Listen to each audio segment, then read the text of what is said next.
yesterday I made it all the way here to stream and realized I locked myself out the damn house.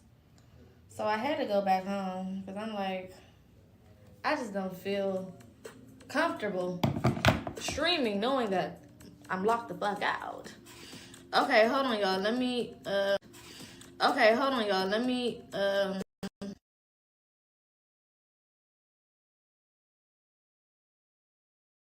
on my screen so I can read the comments. But we about to get into this lesson. We got a pretty good lesson today, a really good lesson today, actually, that I am excited about. We're going to be talking about the spiritual versus the physical body, how the two interact with each other. We're also going to get into how sometimes mental illnesses could be categorized, or spiritual gifts can be categorized as, mental illnesses, because that happens a lot, especially for melanated people. So we're going to go through that towards the end, but we're going to spend a nice amount of this lesson just really getting into the relationship with the spiritual side of things and the physical body, okay? Because it's important to know. There is a lot that affects us on a physical level that is happening spiritually, whether it's with the planets, whether it's with specific zodiac signs, whether it is with specific astrological events, whether it is, just different things that are happening, period. I want to make sure that we are clear on what those things are, or as clear as we can possibly get for today on what those things are. So buckle up, buttercup, because we're going to be here for a little bit.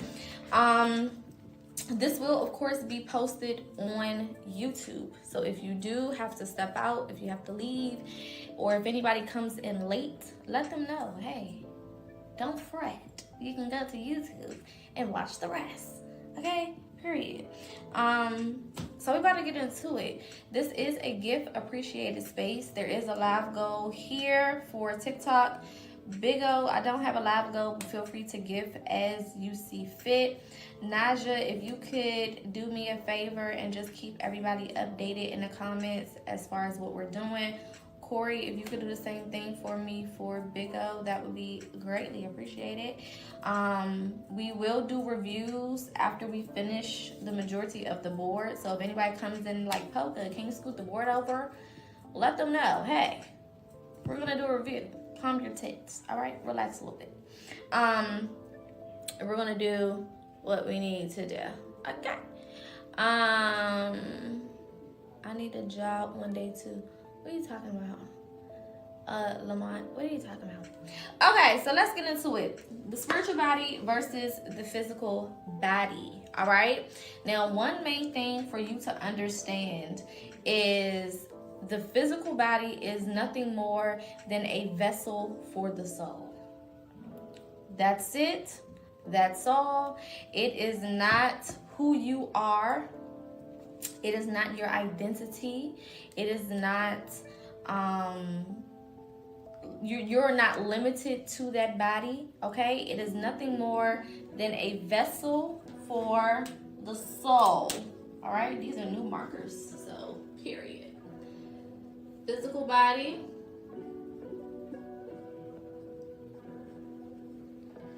is a vessel. Did I spell that right? Y'all know I spelled something wrong. Okay, I did.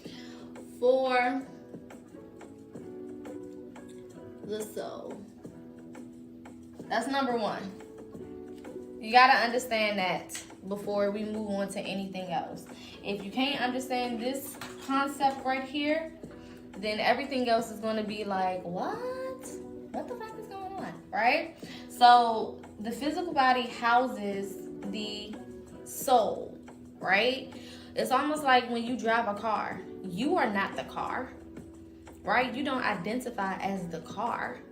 But if you're in the car and somebody hits your car, you can be like, you hit me, right?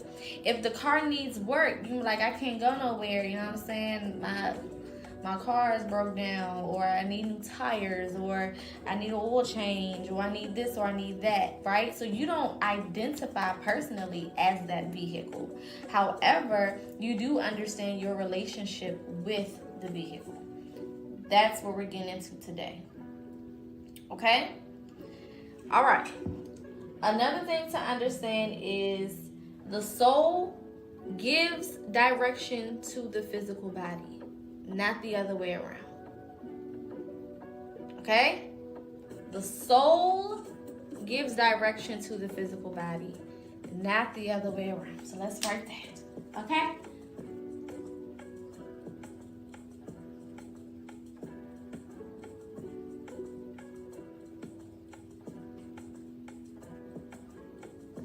The soul is in charge. The body's not in charge. So when people say, oh, you know, I can't stop thinking about this, or I'm having a hard time, you know, not doing this or doing that, what you're saying is you have not disciplined your body to listen to the soul. That's what you're communicating. I have not built the relationship with the physical body and the soul the way that I need to, so that the body takes direction from the soul. Okay? You are pretty much in autopilot. Okay? If you're having trouble disciplining yourself, doing what you're supposed to do, staying focused, getting yourself to do the things that you need to do, that means that your body is in autopilot. When anything is in autopilot, that means it is working based on the manufacturer's program, right? So for example, when I purchase, you know, a computer, that computer is going to be working on autopilot. It's going to be doing whatever the manufacturer said that it needs to do, until I introduce code, right? When you start to code a computer, you can make it do whatever you want it to do, because you take it out of autopilot, which is how they created it to be, and you switch it to manual. Same thing with a car, right? If you driving a car with a stick, you in control. You don't gotta, you know, worry about, the car's not gonna switch gears for you. You do it yourself. You control the speed, you control the braking, you control the direction of that vehicle. You are in complete control, and that car won't stop until you stop it. Thank you, Corey. And it's not going to keep going until you make it go. Simple as that, right? So our goal is to get the body out of autopilot and into manual, meaning we're taking back control of the vessel. When you first get here, you are put into a vessel that is automatically on autopilot. That's just the conditions of this realm. You get here, you're automatically on autopilot. While you a kid, while you a baby, the body is operating the way it's supposed to operate. It's making sure that you breathe in. It's making sure that you walking. It's making sure that you're talking. It's making sure that your heart is pumping. It's making sure that your lungs are taking in air. It's making sure that your toes is wiggling and that your hands is doing what they need to do. All of those things are on autopilot. It isn't until you start to become conscious, right? Some of us can remember that point in time where, whether it was in early childhood, so early, you know, elementary school days, or whether it was later on, where you had that moment of consciousness. It's like, oh, I'm here, I'm alive, I'm a person, right? A lot of us, you know, can go back to that date. I remember mine being in, I want to say, I might have been like 4, maybe 3 or 4, and I was like, hold up, I'm here, I'm alive. You know what I'm saying? Like you just get that conscious feeling, like, oh shit, I'm a breathing, walking, talking thing. You know what I'm saying? I'm not just coasting. I'm not just on autopilot anymore. It's like I'm actually here. You know what I'm saying? You start looking at your hands and at your feet and like, holy shit, excuse me, I'm a person, right? that's when you start to switch that autopilot to manual. Okay? Once you step into that space of consciousness, you start to slowly get out of that autopilot energy. And now you are starting to slowly take control of the vessel. This is usually when, you know, our parents say, when a black community be like, you starting to smell yourself a little bit. You know what I'm saying? That's when you start getting popped. Because you're doing shit that you know you're not supposed to do, right? Because now you're making conscious decisions. You're deciding with your own brain, I'm going to do this or I'm not going to do this, right? I'm going to listen or I'm not going to listen. I'm going to go do something else, right? Thank you for the beans. So our goal is to switch from autopilot to manual. Okay? Taking full control of our vessel. Full control of our vessel. Keep the comments in regards to the lesson, okay? I don't want to pivot and answer questions that don't have anything to do with what we're talking about right now. I will do a Q&A at the end, and if you're still around and you still have the same question, feel free to ask it at that point. But right now, we got a lot to cover, so I don't want to pivot if it's not anything in regards to this specific lesson here. Okay? I will let these Zodiacs slide, but as long as they're peaceful and respectful. I have no idea what you're talking about. Okay, cool. So, our quick little recap for the first part of this lesson. The physical body is a vessel for the soul. Okay? The soul is in charge, not the physical body. So that means you tell your brain what to do. You tell your body what to do. You tell your muscles what to do. You can tell your blood what to do. You can tell the heart what to do. The liver, the kidneys, the pancreas, the eyeballs, the nose, the ears, the fingers, the toes, the legs, the feet. It's all under your control. Okay? And your job is to start to slowly switch your body out of autopilot, meaning out of that manufacturer code, right? And start to code it based on what you want it to be, right? So different ways that we code our bodies or our vessels is affirmations, right? Understanding and communicating to ourselves on a repetitive basis who we are, how we are, what we are, so on and so forth. Okay, another thing is shadow work.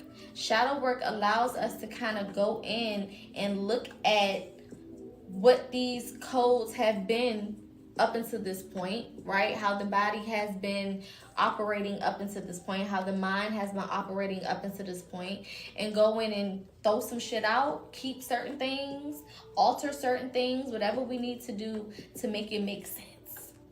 Okay? All right, go ahead and screenshot this, and then we're going to go ahead and start getting into the chakras that are connected to the physical parts of our body. We're going to start with chakras, and then we're going to go into zodiacs, and then we're going to finish off with spiritual gifts that are often mistaken as mental illnesses. So we got a nice amount of things to cover. Everybody good on this? Everybody straight? Everybody good? Everybody straight? Everybody good? Okay, cool. All right, moving forward. We're going to go through the chakras first and go through the body parts that they represent or have connection to. And then we're going to go into the zodiac signs. All right. Again, I do have a live go for TikTok, so feel free to participate in that. Or you can just send gifts based on what you would like to send. I don't have a live go on Big O. However, all gifts are appreciated. All right. All right. Let me get this too. I'm gonna change this title as well. Shout out to everybody who's already gifted. Shout out to everyone who's liked, who's commented, who's shared. All of those things are greatly appreciated as well. If you do want a gift, you can hit the gift box at the bottom of your screen and reload there. All right.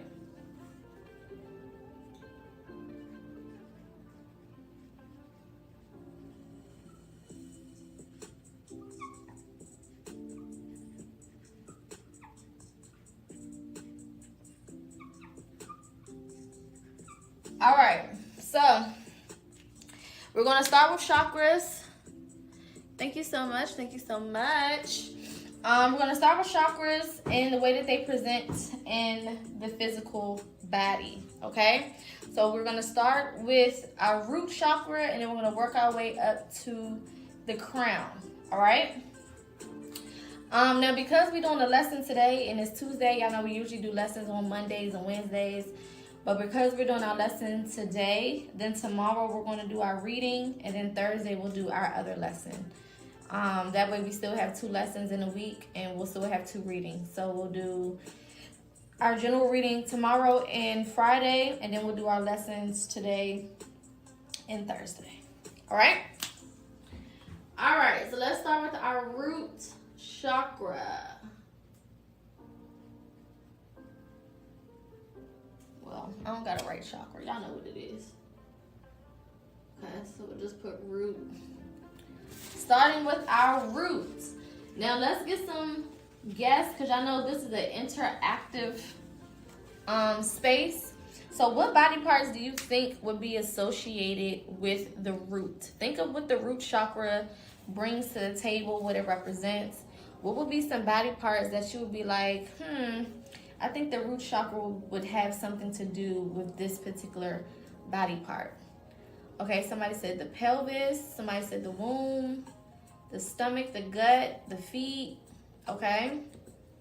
The brain, okay, somebody said feet and grounding, the buttocks, the booty, the spine, okay, reproductive organs, okay, these are some good guesses. All right, any other guess? The heart, okay, reproductive organs again, the calf. Okay, cool. I like where your brain is. All right, I do appreciate where your brain is. All right, so the root chakra, number 1, is in charge of all bones. That's number 1. Root chakra is in charge of all bones. So whoever said spine, good job. Whoever said pelvis, good job, because that's a bone as well. It's connected to all bones. Now, why do we think that it represents bones? I want y'all to use your brains. I don't want you to overthink it. I just want you to think about it. Why would the root chakra be connected to the bones in your body? What significance would that have? What would be the reason for that? Grounding, structure, good. Any other guess? Stability, foundation. It connects to all, okay? Support. Similar to the foundation, like a tree. Great job. All bones are connected, okay? That's what holds you up, exactly. Pretty much I got it, okay? So the reason why our bones are connected to the root chakra is because of stability, right? Stability is the biggest one. Our bones stabilize our entire body, not just for when we stand up, but it stabilizes your arm. If you didn't have a bone in your arm, all of this skin and all the muscles would just be linky and, wouldn't have any structure. If I didn't have a bone in my neck, I wouldn't be able to keep my neck up or move it around or do any of the things that I do, right? If I didn't have bones in my fingers, I wouldn't be able to pick anything up. It is because of the bones in my fingers that I'm able to grab things and pick things up, right? Without my muscles just turning into silly putty, pretty much, right? So the bones definitely are connected to the root chakra because of its stability property, right? Our root chakra is all about stabilizing ourselves. Somebody said foundation. That was good as well. Thank you, Minty. So all of those things go together. So good job on that. All right. The next thing that the root chakra is connected to is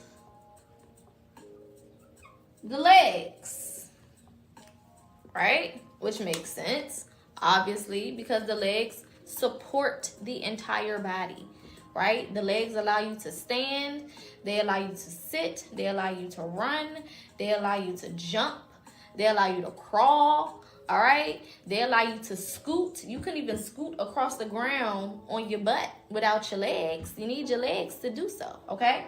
So it's connected to the legs, going back to stability, all right? And then the last one that we're going to talk about today for the root chakra is our feet. Now, why would our feet, this one is pretty obvious, but just for shits and giggles, why would our feet be connected to the root chakra? Just for shits and giggles. Why would we be looking at the feet?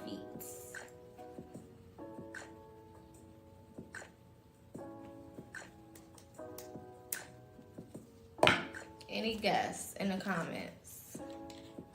They are almost always grounded, okay? Roots for the tree. They touch the ground. Stability. Good job. All of those things, right? Yes, that's what I was looking for. Is it Michael? Your feet, right, represent the soul, or your ability to number one, stabilize yourself, of course. Number two, create foundation, of course, as well. And then also you intake energy from the soles of your feet, or it is representative of the soul, right? The soles of your feet, soul, it all goes together, right? So we're going to add stability here.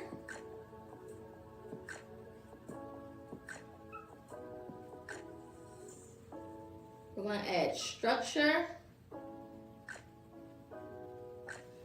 And we're going to add survival.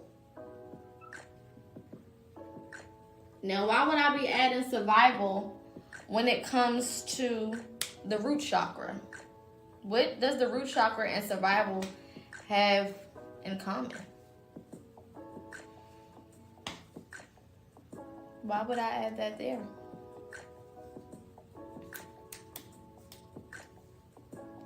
No such thing as a wrong guess.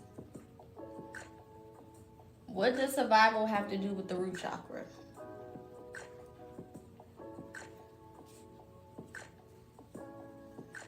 Eating instincts. If you need to flee, you use your feet. Exactly. Running. Good. Strength. Good.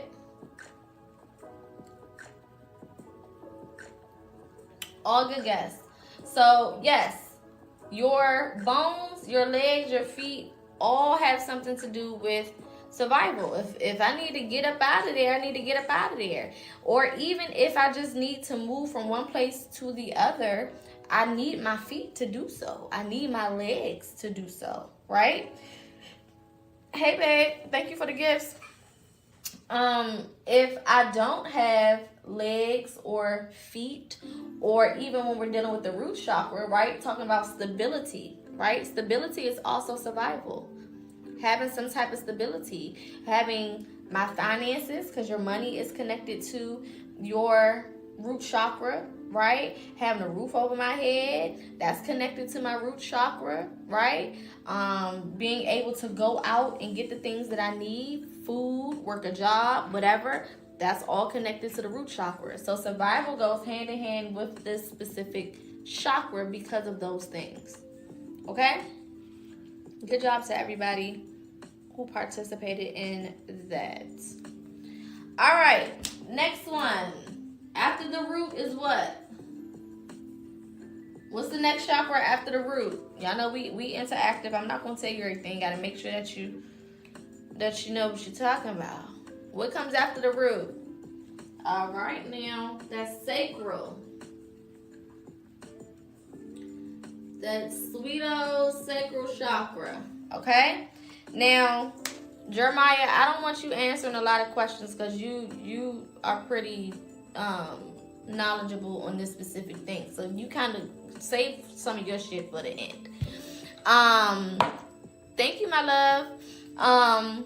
What body parts do we think the sacral chakra represents? And we're talking about the physical body. So where on the physical body, or what parts of the physical body does the sacral chakra represent?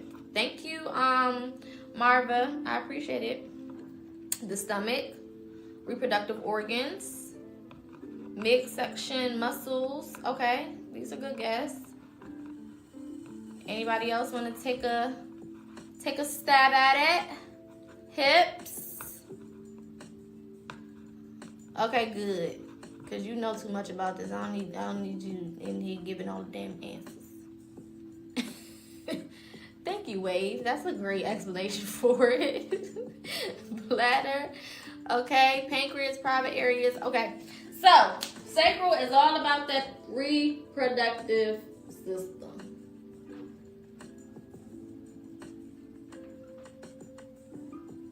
All right. All about the reproduction area. All right. So for my women, that's your womb, that's your ovaries, that's your fallopian tubes, that's your coochie cat. Anything that helps you reproduce is all swarmed into that. Okay. For my men, that's the testes. That's the actual piece. Okay. That's whatever things you have on the internally that help and assist with that process. That's all of those things.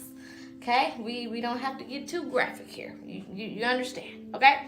Now, what are the spiritual influences of the sacral chakra? Why would the sacral chakra be going hand in hand with the reproductive organs? So up here we got, for the root, stability, structure, survival, because it goes with those things. So what will be some of the characteristics that go hand in hand with the sacral chakra that will make sense with reproductive organs? Sacred parts, okay. Sensuality, good. What else? The navel, okay. Creativity, good.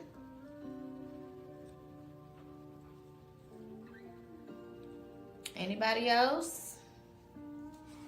Okay, we got a couple people saying creativity, the fluidity or of our natural cycles, okay. Confidence, creation. Okay, good. So, this particular chakra and area, number 1, regulates creativity for sure. Now, why would creativity specifically be a characteristic of the sacral chakra going hand in hand with the reproductive organs? Why creativity?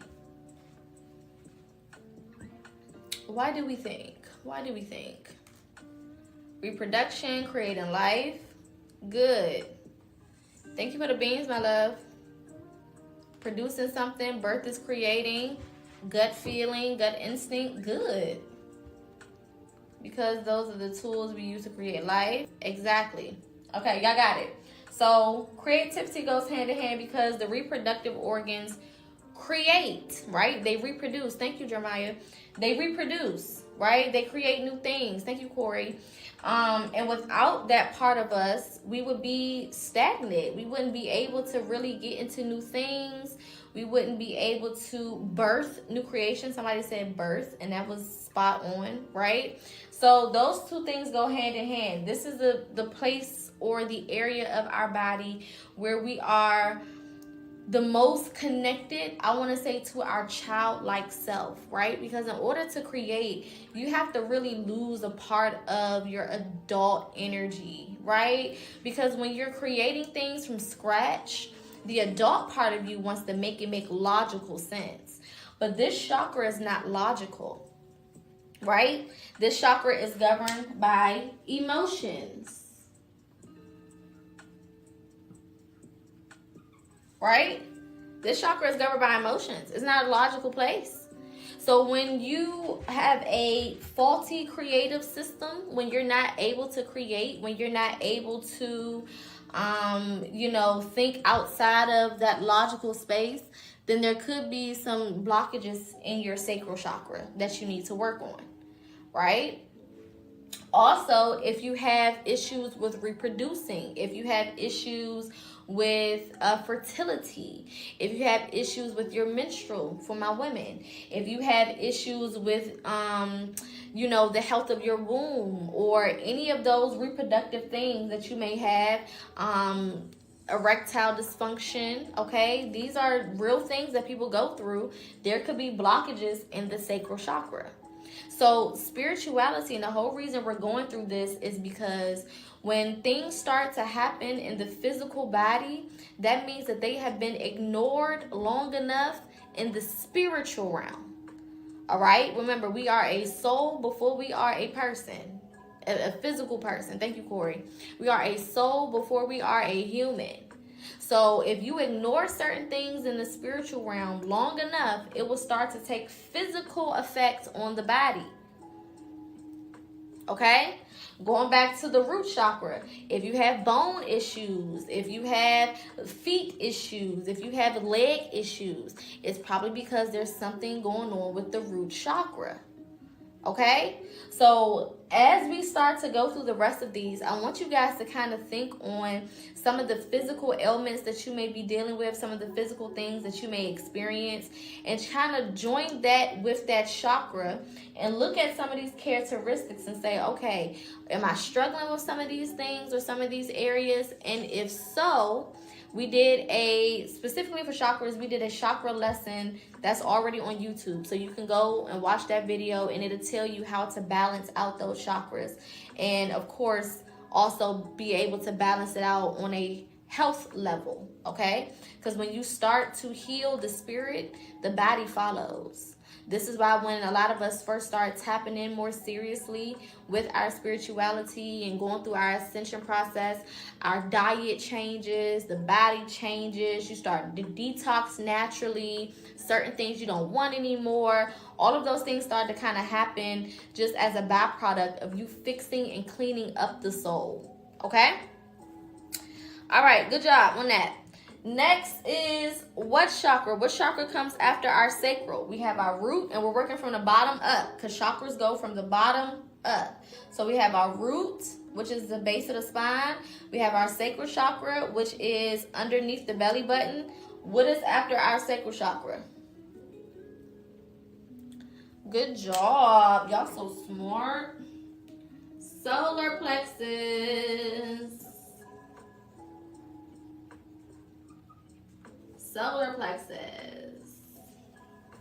Beautiful, beautiful, beautiful. All right.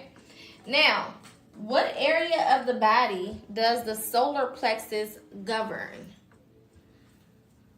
What body parts do we think align with the solar plexus? The stomach, the gut, okay.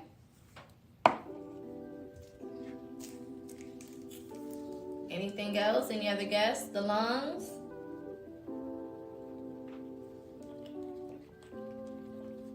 So solar plexus is above the belly button. Sacral is under the belly button. Solar is above the belly button. Okay, the back, the ribs, the kidneys. Okay. All right, good job. So solar plexus is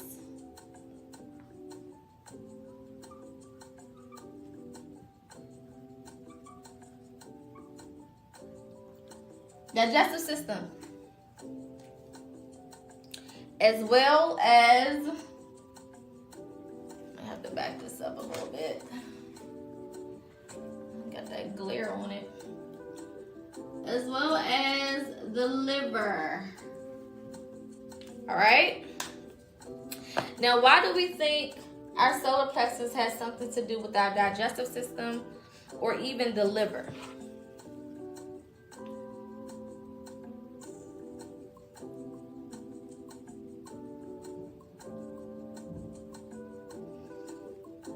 Yes, all of these, this will be posted on YouTube, but all of the other lessons are also posted on YouTube.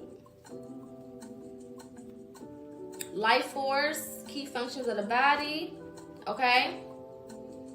How to digest energy or information received, okay? You're welcome, my love. Detoxification, breaking things down, good job. Any other guests?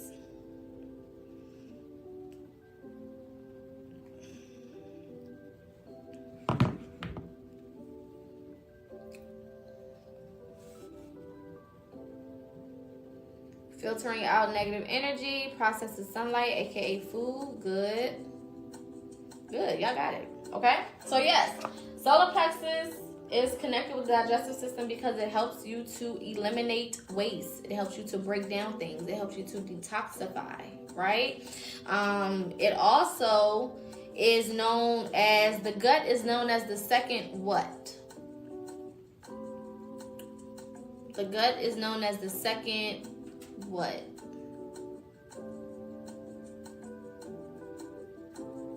Good, the second brain. Exactly.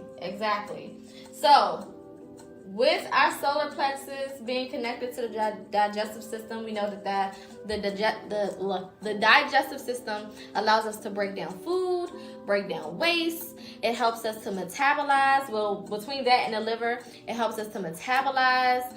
It helps us to detoxify the bodies, okay, to eliminate things that we do not need.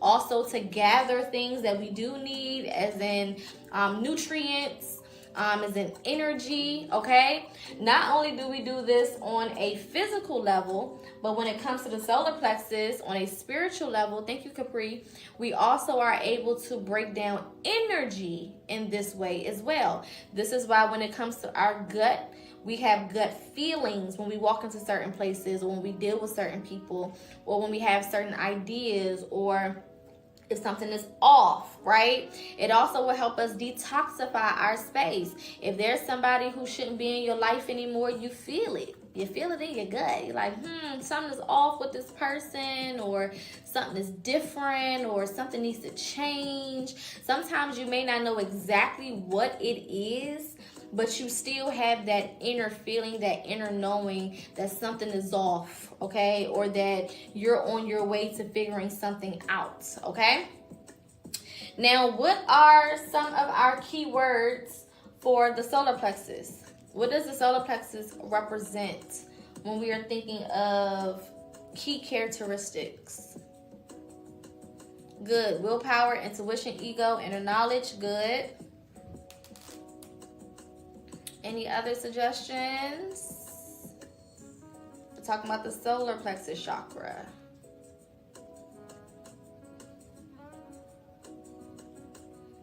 Alchemy, centering. Good. Good. So the first one we're going to write is willpower. All right. Now, why would willpower be associated with the solar plexus? Why is willpower one of the main characteristics or properties associated with the solar plexus? Let's see if we can make it make sense. Hello, my love. Let's see if we can make it make sense. Trust in yourself, okay.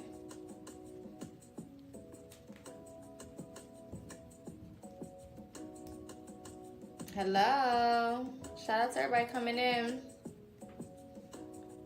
Why is willpower? Now think of the digestive system, think of the liver, think of what these things do in the body. Think of the solar plexus energy. Why would willpower be one of the characteristics, thank you, Corey, of our solar plexus? Discipline, confidence, courage, okay? So when you think about the digestive system, when you think about the liver, right, it breaks down the food to give you energy, right? Everything is about energy at the end of the day. We are energetic beings. Hold on, y'all. Let me cut this off.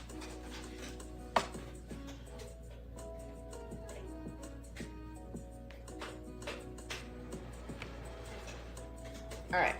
We are energetic beings, right? So what the digestive system does is it breaks down our food. It breaks down whatever you put in it, the water, the H3O2, whatever it is that we are getting, right? And it breaks it down and it converts it into energy. It converts it into nutrients, right? The nutrients for the body are basically to give the body the energy that it needs to do whatever it's going to do. Okay, if you don't have any nutrients in the body is weak. You can't move, you can't do nothing, you can't think right, because the body doesn't have any energy to run on. That's the whole purpose of nutrients, right? Nutrients is not just for shits and giggles, you know what I'm saying, so you can have a fat ass. I mean, it helps, right? But that's not the point. The point is for you to have energy in the body, right? So when we're talking about willpower, right? Willpower is your ability to charge yourself or to be charged enough to do what you need to go do, right? To push yourself through boundaries, to push yourself through struggles, through challenges, through hard times, breaking through doors, breaking down different aspects of our lives that can be complicated or that we may struggle in or whatever the case is, right? So our solar plexus is like our energy hub, so to speak, right? It's our energy hub. It's where we get 555. Thank you, babe. It's where we get our collection of energy from. Not only on a physical level, because the gut is ruled, or the digestive system is ruling that area, but also on a spiritual level, because it is ruled by the solar plexus. And the solar plexus is basically saying, hey, boo, all right, you need to do X, Y, and Z to get your energy up so we can go do what we need to do. All right, so we can go get the ball rolling. Now, the other characteristic of the solar plexus is confidence. Now, why is confidence associated with the solar plexus? Are the solar plexus and intuition related? Yes. So the solar plexus does have a relationship with intuition because of the fact that it digests the energies around you and feeds you information based on that. So it can most definitely be connected to intuition. Yes, for sure. Being able to tap into your inner power. Okay, good. Any other reasons why we think confidence is connected to the solar plexus? Any other reasons you guys can think of? You guys are doing amazing, by the way.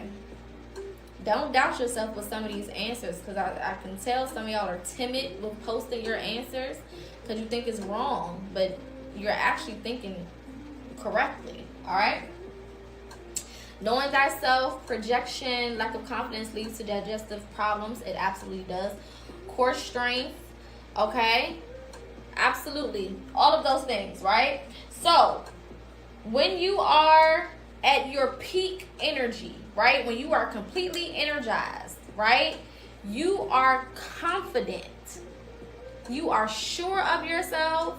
You don't really have anything holding you back. You don't have anything boxing you in.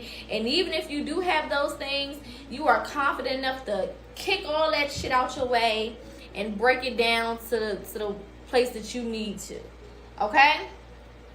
So our confidence is definitely grouped in with our solar plexus, because the energy that we have, thank you guys so much for the gifts.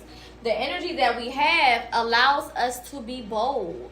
It allows us to do the things that usually we wouldn't be as confident to do, or as proud to do, or as feeling as capable of doing. Okay? Also, when we're thinking about it, again, the digestive system helps break down the food so that you can strip that food and get the nutrients from it, right? So when you have confidence, you can pull from those different places within you and show up the way that you need to show up. You can pull even from the environments that you are in as well and show up the way that you need to show up, right? So let's say you're nervous, you're about to do like a speech or something, or you're about to talk in front of, a large group of people, whatever a large group of people looks like to you, because for some people that's 10 people, for some people that's 5 people, for some people that's 30, okay? You're about to speak in front of this group of people, or, you know what I'm saying, and you're feeling a little, okay, a little, I don't know, a little queasy, right? Your stomach start doing weird stuff, right? You feel a little queasy, you got butterflies, you feel like, some people upchuck, that's what we're going to call it, okay? Some people go ahead and all their food come right on up, right? Because they're feeling the energy of that space, right? But when you start to focus on the solar plexus, you start to build up that confidence, right? And I'm the type of person, contrary to a lot of belief, when I speak in front of large crowds, more so in person, I can definitely feel my stomach fluttering a little bit. You know what I'm saying? As I'm walking up there, as I'm preparing for it, as I'm, about to be called to do whatever I got to do. And the moment that I hit that stage, the moment that I grab that microphone, the moment that I start speaking, it all goes away and confidence takes over, right? So for some of us, it's the environment. We can pull from the environment. We can pull from the energy of the space. And that's what I'll do. I'll see certain people in the crowd, or I'll pull from myself, whatever I've said to myself, whatever affirmations I have, or whatever the case is. I might see my mama. I might see my best friend. You know what I'm saying? I can pull from different places in that space and energize myself enough to get the job done, right? Some people have to do meditations before they do certain things in order to build up that confidence, in order to digest the area, the space, the event, whatever's going on, and be able to show up confidently. We all have our own methods of, showing up the way that we need to for whatever it is that we're doing. Sometimes it don't even have to be anything as extravagant as that. Sometimes it's like maybe, because a lot of people have social anxiety, right? So my people who have social anxiety, solar plexus is the area that you want to be working on continuously, okay? You want to be working on that solar plex chakra, okay? Because the more you work on that space, the more you build up your confidence, the more you build up your willpower. And you won't be limited to only being around certain people or being in certain environments, and those are the only places you feel comfortable. You'll feel comfortable wherever you go because you're bringing that energy with you. I'm creating this energy and I'm taking it with me everywhere I go. Okay? Affirmations are absolutely amazing for all of the chakras, but definitely for your solar plexus. Absolutely. And the type of affirmations that you do for your solar plexus are, you want to really focus on I am affirmations, okay? Because you're talking to yourself. You're kind of telling yourself like, nah, I am confident. I am this. I am that. Okay? That's really going to work with the solar plexus. Okay? All right. What is our next chakra? We got our root, we got our sacral, we touched on our solar plexus. What is our next chakra in the lineup if we're going from the root on up? Where do we go next? Okay, y'all know a little something. Let me find out something to some people that's smart. That heart chakra. Excelente. Excelente. Now, what areas of the body is the heart chakra working with? This should be pretty obvious. What parts of the body is the heart chakra working with? Exactly. It's working with the damn heart. Period. Okay? One is the heart. What's another one that we think the heart chakra is connected to? We know that the heart is one for obvious reasons, but what would be another one?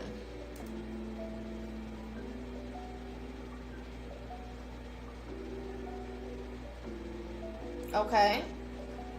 The chest, the nervous system, the lungs, the brain, nervous system, chest. Good. So, the lungs.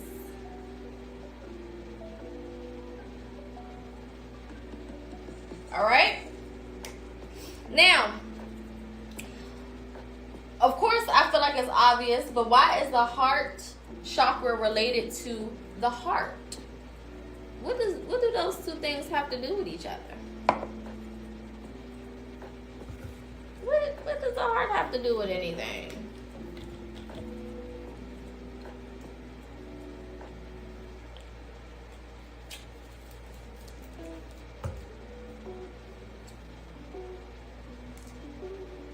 Emotions, okay. Love, okay.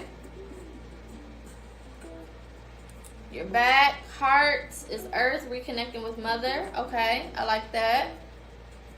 The divine feminine, self-love, good. Circulation, good. The center, good.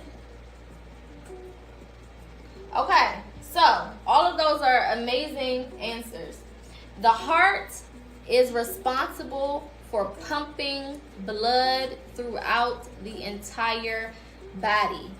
Without the heart, you would have no blood being pumped throughout that body. There would be no blood regulation throughout that body, right? That's on the physical side of things. So on the spiritual side of things, when we think about the energy that runs through everybody, no matter who you are, where you are, is love, right?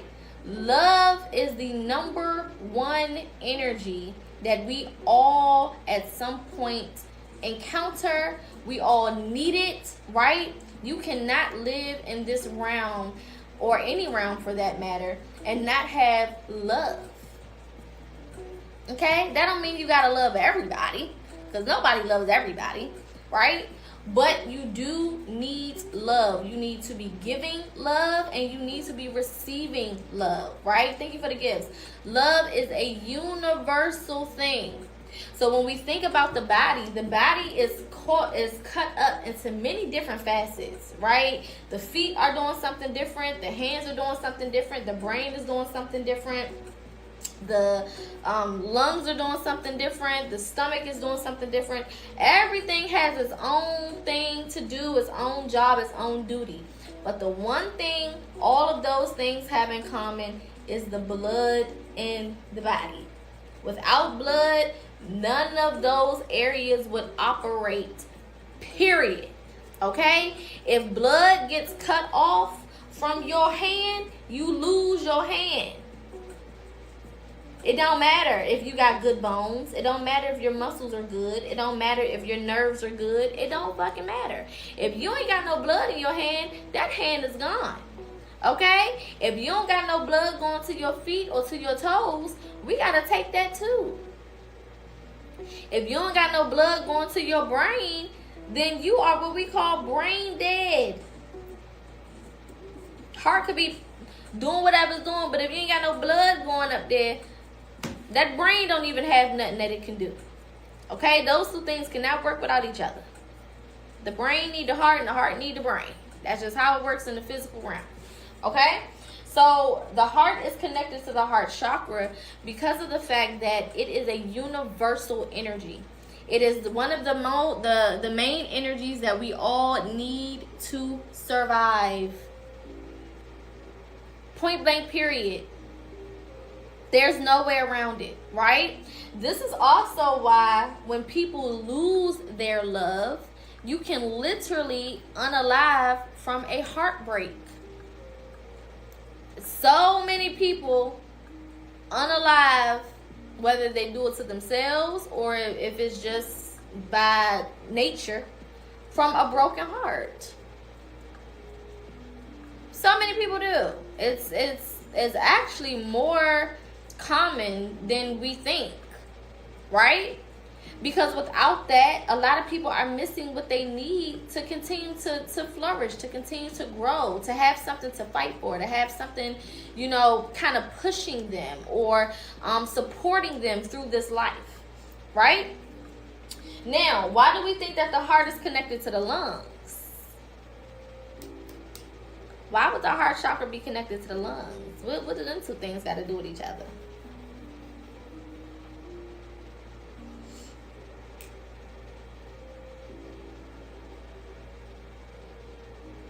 Breath, okay. Life source, okay.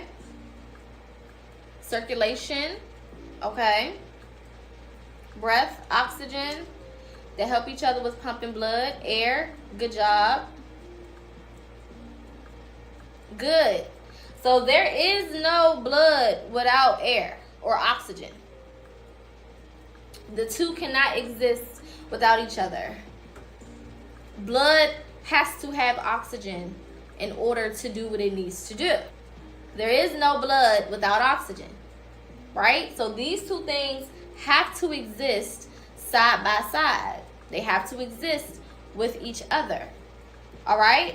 Now, what do we know about air? We know air is intelligent energy. We know air rules the intellect, right? We know air rules the ability to speak or verbalize certain things, right? So when it comes to the heart or matters of the heart, you have to be able to express those things. You can't just have it all stored up in you. You got to also be able to express what it is that you're feeling. Express what it is that, you know, whatever emotions or things that you're picking up on. So these two things have to exist cohesively. They have to go together. Okay? Now, what are some of the characteristics of the heart chakra? For solar plexus, we got willpower and confidence. For the sacral, we got creativity and emotions. For the root, we got stability, structure, and survival. What would be some characteristics for the heart chakra? One is pretty obvious.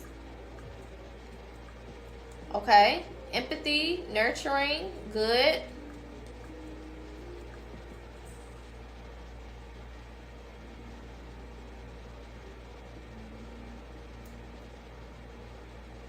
Any other ones? Okay, good. So the first one is pretty obvious, which is love. L-O-V-E. Love. Right? When we have issues with showing love, even, which is sometimes more common, with receiving love. A lot of us don't know how to receive love. A lot of us don't even understand really what love looks like, right? A lot of us have misconceptions as to what love really is. Love doesn't have anything to do with money. It doesn't have anything to do with anything materialistic. It doesn't have anything to do with liking that person every fucking day and all the time. It doesn't have anything to do with wanting to be around that person all the time, 24/7. It don't have anything to do with any of those things, right? Love is a action, right? It's showing up. It's accepting that person for who they are. It's understanding that person for who they are, and not for just the way that they show up, but who they truly are. Seeing past the person's trauma, seeing past the person's pain. Okay, love is support. Love sometimes does hurt. I don't like when people say love is not supposed to hurt. Sometimes love will hurt your feelings. Because in order for me to save your life, because I love you, I may gotta tell you a couple things about yourself that don't feel good. It doesn't mean I don't love you. If anything, it means that I absolutely love and care for you. The fact that I have to sit here and give you certain truths. All truths don't feel good. And only a person who loves you will sacrifice their connection with you to save you sometimes. Right? So sometimes I gotta sit there and I gotta just keep it all the way a band with you. Be like, look, I love you, but you got a nasty ass attitude. I love you, but what you did is wrong. You know what I'm saying? I love you and all of that, but you can't keep on acting like that. You know? I love you, but you know, you a little mean. Thank you, Capri. You know what I'm saying? So love does sometimes hurt, right?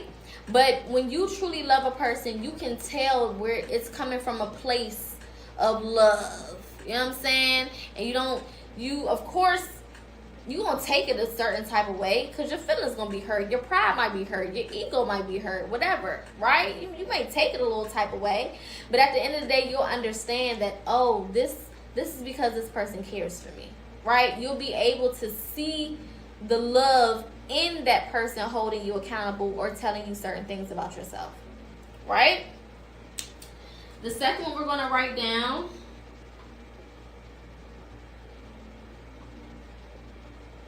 compassion or empathy, right?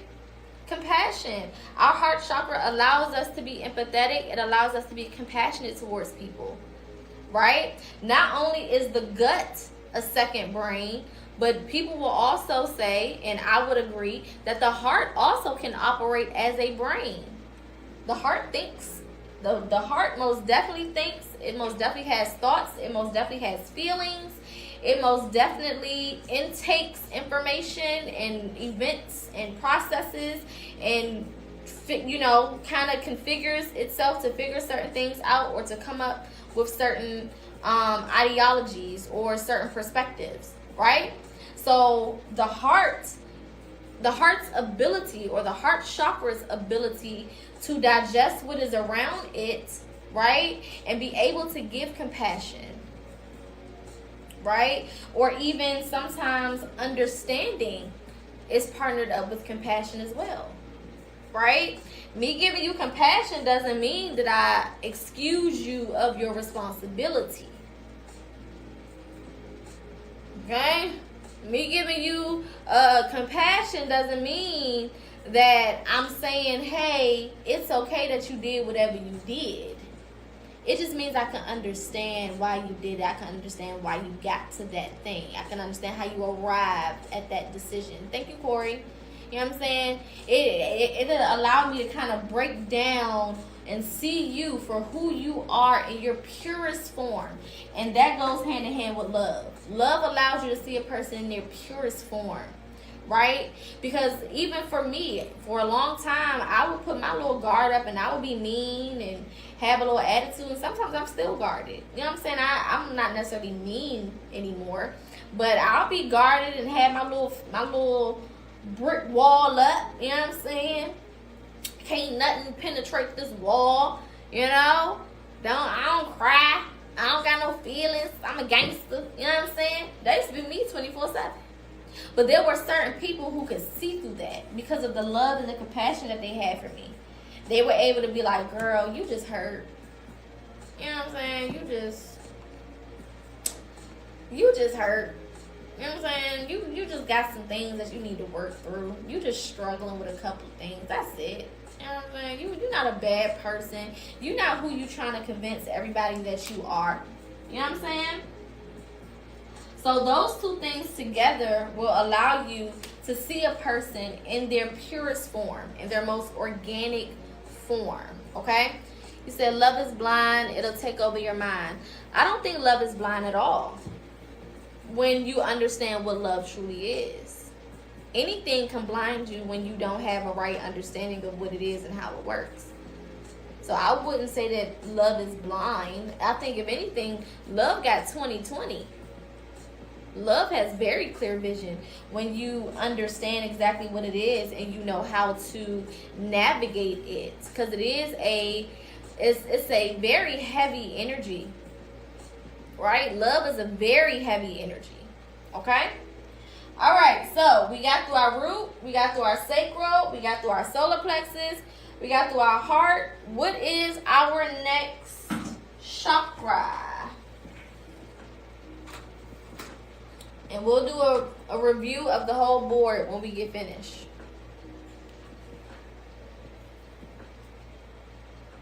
Good. Our next chakra is The throat.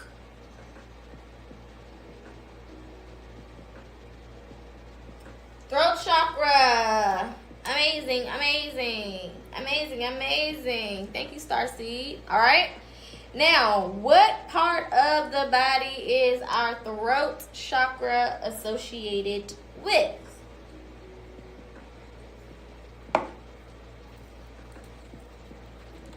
What part of the body is our throat chakra associated with? Okay, we got the throat, we got the voice, we got the esophagus, voice box, voice, neck, the throat, tongue, diaphragm, vocal cords, mouth, speech. Okay, good. First one is the vocal cords.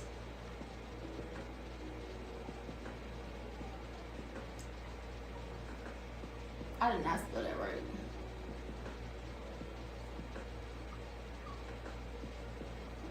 Okay. Anyway. First one is the vocal cords. Okay? Now, I feel like this one is pretty obvious, but why are our vocal cords associated with the throat chakra?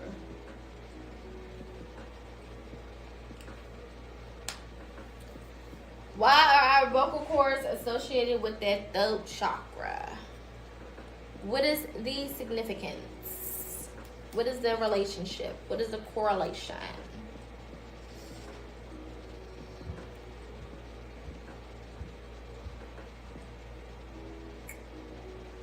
Speech, good. Voice, vibration, speaking words, speaking truth, expressions, good. Speaking, communication, vibration, vocal cords. Our vocal cords, you sing, you speak. Exactly. So our vocal cords allow us to communicate. It allows us to speak. It allows us to sing. It allows us to chant. It allows us to talk. It allows us to do whatever we need to do.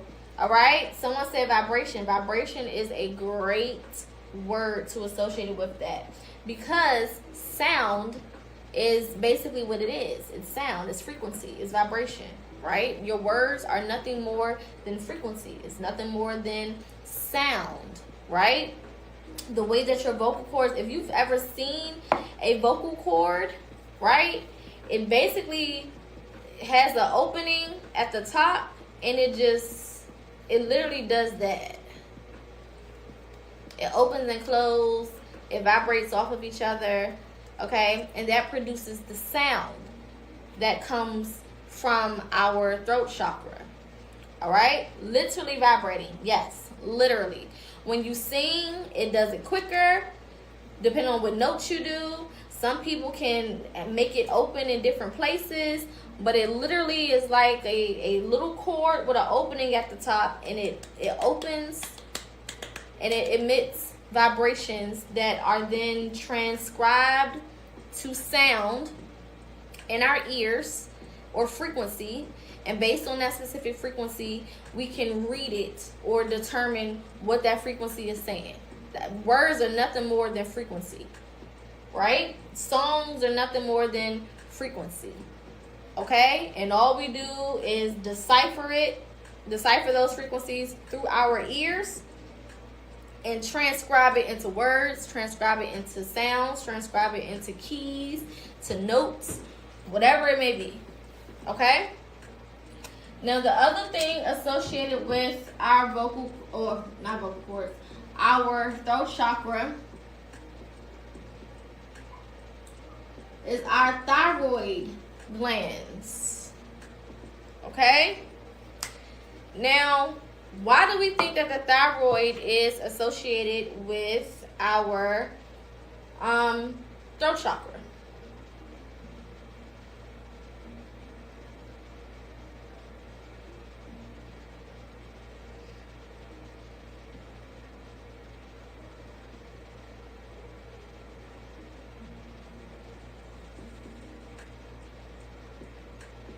Okay, emotions.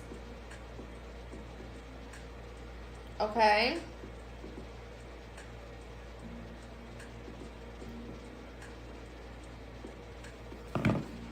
speaking truth.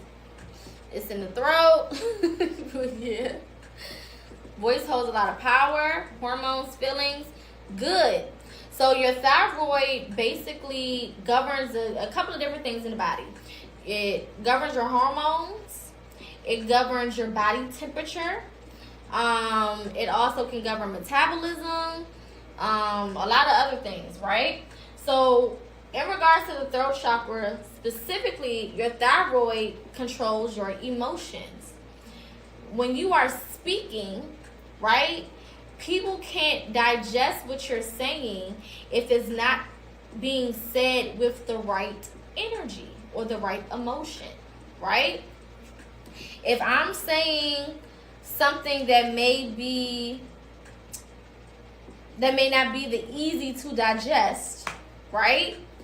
Then the way that I say it is going to make a hell of a fucking difference. So, for example, if I have to tell somebody, if I have to come to my mama and tell my mom about some things that I went through in my childhood. If I come to my mom, thank you, Corey, and be like, you wasn't shit, and you fucked me over, and you had an attitude problem, and you was only worried about yourself, or you was only worried about this and that, and you treated me like shit, and you da-da-da-da, and you blah, blah, blah. Is she going to receive what I'm actually trying to say? No. Especially if you got a black ass mama, she gonna hold up. Wait a fucking minute. First of all, who the fuck are you talking to? I think you got me confused with somebody the fuck else. Cause who do you think that you're talking to right now? They not gonna hear nothing that you just said. Fuck your emotions. Fuck your crying. You could be boo-hooing and they still gonna be like, okay, well, who the fuck is you talking to though? You know what I'm saying? I can't even tune into what you're saying and get into the specifics because what the fuck are you talking about? Okay? So the thyroid monitors the hormones. If you have a hormonal imbalance, it's usually because you have thyroid issues. Right? So people who usually have thyroid issues, they real snappy. They can be overly emotional. Right? They don't have a good gauge over their emotions. And a lot of black women, we have thyroid issues. It is what it is. You know what I'm saying? It's one of those things that we don't often talk about. You know, we hear about the high blood pressures and the high cholesterol and all that stuff and the PCOS and all that. But we don't talk about them thyroids the way that we need to. So a lot of people that have thyroid issues, you also could have a blocked throat chakra. It can either be blocked or it can be overactive. So when it comes to using the spiritual stuff with the physical stuff, they work cohesively. They're a team. If one is thrown off, the other one is going to be thrown off. So if you are having issues communicating, speaking your truth, right? Or even making what you feel make sense, so that you can speak it properly. You can have issues with the vocal cords. You can have issues with the thyroids. People who lose their voice a lot. That's throat chakra stuff. People who have raspy voices because they are not taking care of their vocal cords. That's throat chakra. When you lose your voice, why do you lose your voice? Because you have outdone your vocal cords. You've strained your vocal cords to the point where they are bruised. Usually that comes from what? Screaming, yelling, crying, overdoing it, or doing too much. Right? You get to fucking with that vocal cord. Now you sound like the Smokers commercial. Okay? Now you sound like the lady with the hole in her throat. Because you're doing too fucking much. Right? Thyroid. When your emotions are all over the place. When your emotions are all over the place, you can't have proper conversations. You can't properly articulate what you're trying to say based on what you feel. You know what I'm saying? I know, I play all day. That's my problem. You know what I'm saying? You can't communicate, right, what you are trying to say in the way that it needs to be said, so that the other person or other people can digest it, going back to thyroid, digest it in the way that it's meant to be digested. Could it mean you need to speak up? Absolutely. So when we're dealing with chakras, you can either be overactive, which means you're doing too much fucking talking. You need to shut up a little bit, okay? And take a chill pill. Or it's underactive, which means you're not doing enough. So after this live, go back to the chakra live that I did. That's on YouTube. Okay, the YouTube is linked in my bio for those. Naja, if you still here, can you put my YouTube in the comments? Corey, can you put my YouTube in the comments? It's PocaSPEAKS. But go to YouTube, go under the live tab, and then scroll down a couple videos, and you'll see where we talked about chakras. Okay, and that will allow you to. We went through all the characteristics of an overactive chakra and an underactive chakra. Thank you guys. And you could kind of see, okay, I'm either overactive or I'm underactive. And the goal is to become balanced. So we did overactive, underactive, and balanced. And you need to figure out where on the spectrum you are so that you can navigate yourself to being more balanced. Meaning you know when to speak up and you also know when to shut up. Which is very, very important. Okay, now what characteristics are a part of the throat chakra? What are the characteristics of the throat chakra? We already talked about one specifically.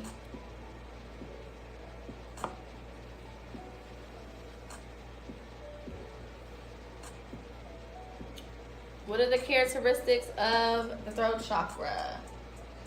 Boundaries, okay. I'm not mad at boundaries. Authenticity, truth, honesty, genuineness, expression, honesty. Good. Good. So the first one is communication. Communication, yes. I swear, when it comes to writing shit, I'd be like, let me make sure I'm spelling this shit right. Communication is the first one, obviously. All right, obviously, because we got the vocal cords. The vocal cords allow us to communicate. Now, communication can show up in different ways. It can be singing. It can be talking. It can be humming. It can be yodeling, for all I give a damn. Okay, all those things require the use of your vocal cords. All right, it can be poetry. It can be any of those things. Okay. It can also be written things, so written poetry, written songs, things of that nature as well, right? Because the thyroid is a part of the situation, and the thyroid governs the hormones and the feelings and the way that you balance out your feelings and emotions and the way that you communicate your feelings and emotions, okay? So it doesn't have to just be verbal, okay? The second one is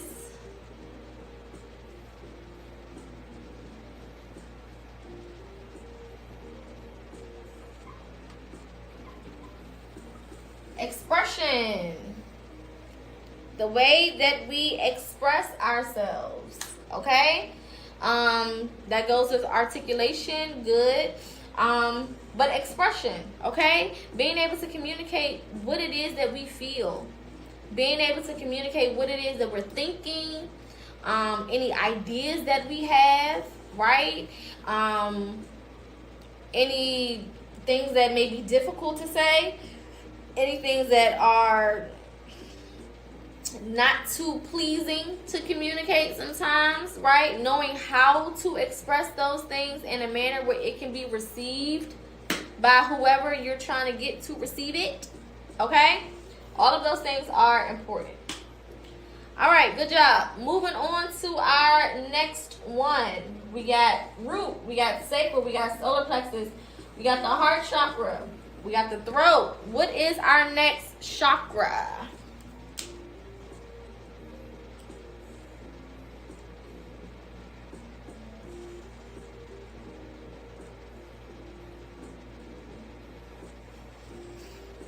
Good. Good. Third eye. Amazing. Now, what area of the body does the third eye chakra govern? Okay, y'all already putting it in the comments. What part of the body is our third eye chakra governing?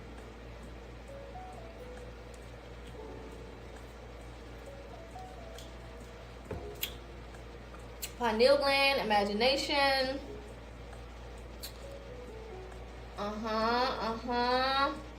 Pituitary gland, eyes, forehead, pineal gland.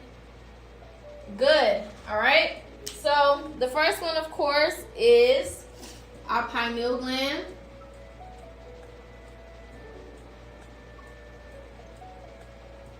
As well as the eyes.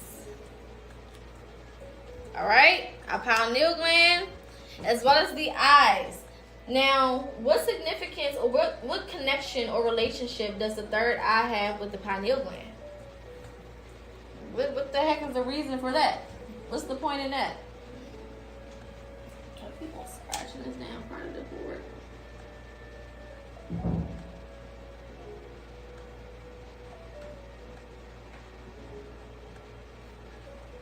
Intuition. Sits right behind it. Protection. What else?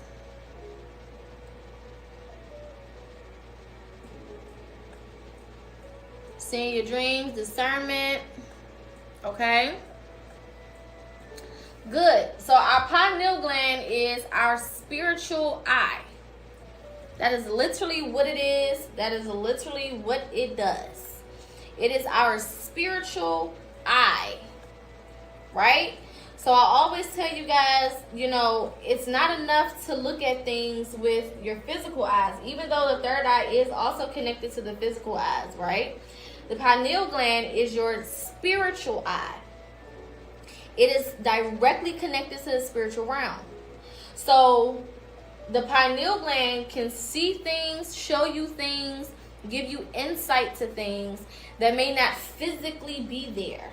And that's why it is such a powerful thing, because you have to almost close the physical eyes and sometimes ignore the physical eyes in order to take on what the pineal gland is trying to show you.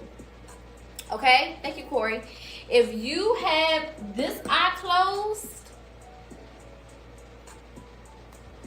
there's really not much, for you to really do. You know what I'm saying? This eye has to be open. Going back to what we established in the beginning, the soul runs the body. You are not the body, you are the soul. The body is the vehicle or the vessel for the soul. So your spiritual eye comes first because you are a soul first. You're not a biological human person first. And a lot of us going into spirituality or starting to get deeper into our spiritual relationship, that's one of the first things that you need to start telling yourself and start learning about yourself. You are not this body. It's like a car, right? If my headlights on my car are not on, not working, then I can't see what's in front of me when it is dark. I can't see what's in front of me when I'm navigating through fog, or when the visual is screwed, right? I can't see. Period. That doesn't mean that my physical eyes can't see necessarily. It just means that the car doesn't have a way to help me navigate this process so I can get to where I need to go safely. Right? If I need an oil change, my car's gonna start acting real weird the longer you go without an oil change. It doesn't mean that the physical body has something wrong with it. It just means that that vessel is starting to break down, and you need to do something to correct that so you can get from point A to point B. Same thing with this physical body. This physical body will start to break down on you if you are not taking care of it properly, if you're not doing the necessary maintenance, right? So, spiritual eyes first. Point blank the fuck period. And this is where, well, I'm not gonna give y'all that part until we get to it. But spiritual eyes allow us to see the things that we need to see, whether it is physically there or not. Sometimes it is physical, and this is where the physical eyes come in. Because sometimes you can see things in the spiritual, and it will connect it to a physical thing. But sometimes it won't. You know? So you got to make sure that both of these things, both of these spaces, the physical eye as well as the spiritual eye, most of all, you are aligned with those things so that you can see what you need to see in order to navigate the way that you need to. All right? What are the properties or the key functions that come with the third eye? What does the third eye help us to do? I don't like how this R looks here. What is our third eye chakra connected to?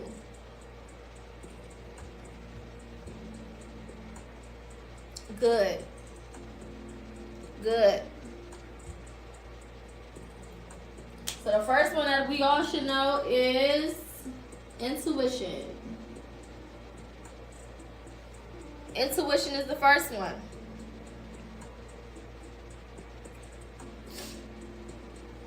The second one is our psychic abilities.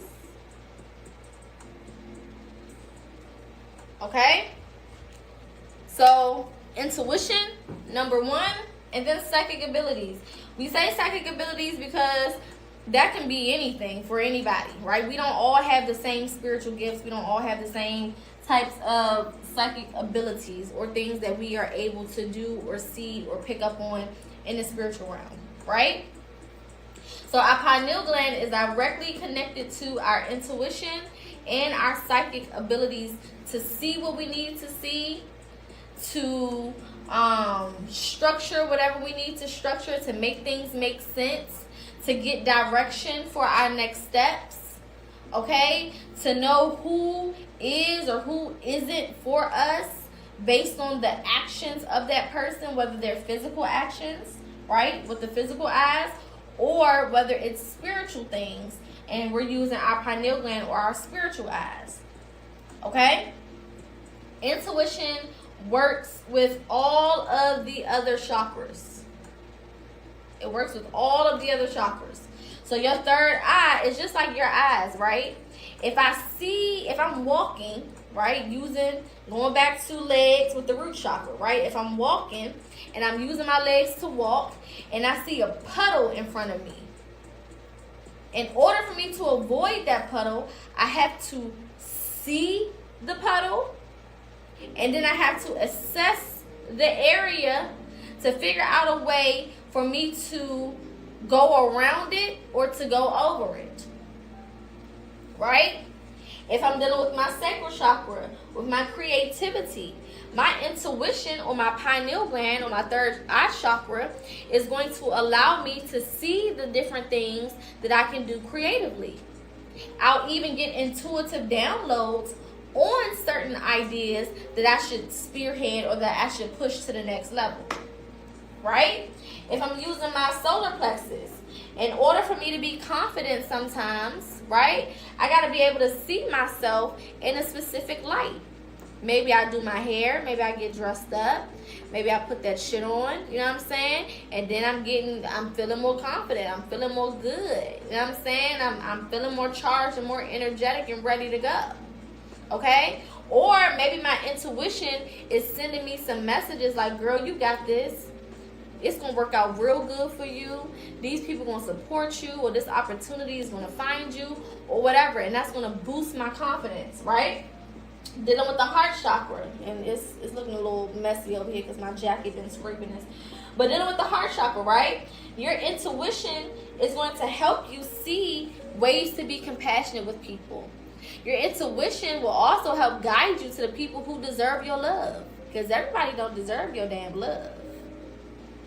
Hello? Message. Yes, this will be posted on YouTube tomorrow. Okay? Everybody don't deserve your love. And sometimes your intuition got to come in and be like, hey, not that person. Not them. Stay away from that motherfucker.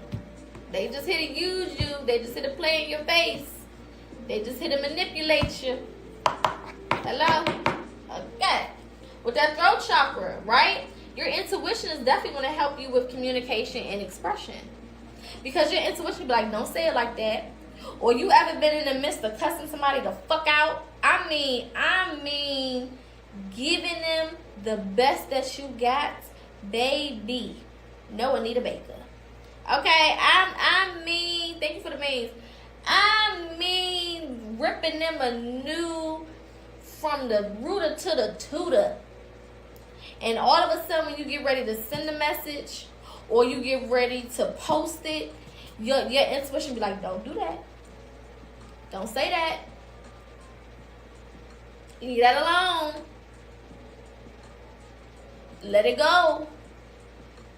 Right? Or if you're in the midst of having a conversation with somebody and you can be in the middle of a back and forth or an exchange or something, and you'll start hearing what to say. It's almost like your higher self get to feeding you the words. Like almost like you got an earpiece. Thank you, Kia. Almost like you got an earpiece in your ear, and it's telling you what to say, and you know what I'm saying, how to go about the conversation. It'd be like, okay, say it like this. Okay, bring up this point. You know what I'm saying? That's the intuition working hand in hand with that throat chakra. So if you see, all of the chakras build upon each other. You can't start at the crown and then work your way down to the root, because you don't have no stability. What you standing on? What's your foundation? You ain't got no stability. You can't start at the top. You wasn't formed at the head first. You know what I'm saying? We don't build a house from the roof down. That don't even make sense. Ain't nothing holding it. Right? So all of these things build upon each other. All right? All right, we got our root, we got our sacral, we got our solar plexus, we got our heart, we got our throat, we got our third eye. What is our final chakra? What is our final chakra? You got it, sugar plums. It is that crown, baby. That crown. All right. What part of the body does the crown chakra control? What is the part of the body where the crown chakra is doing what needs to be done?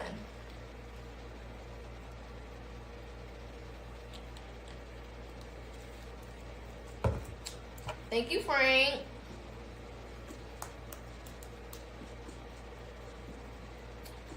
Good. Good. Any other guess? When we're dealing with the crown chakra, what is the physical part of the body that the crown chakra is governing?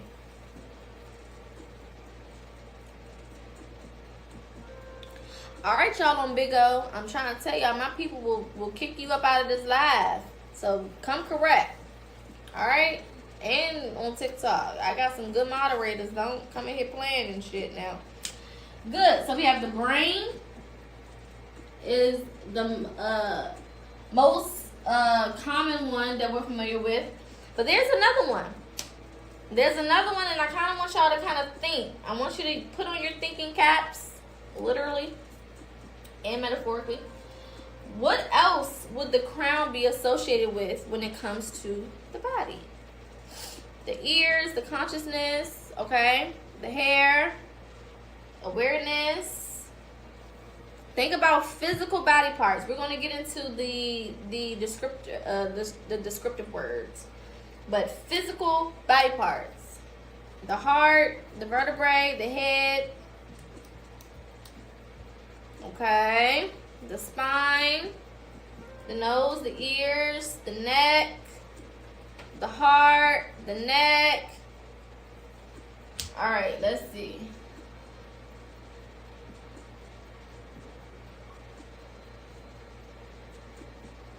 Nervous system.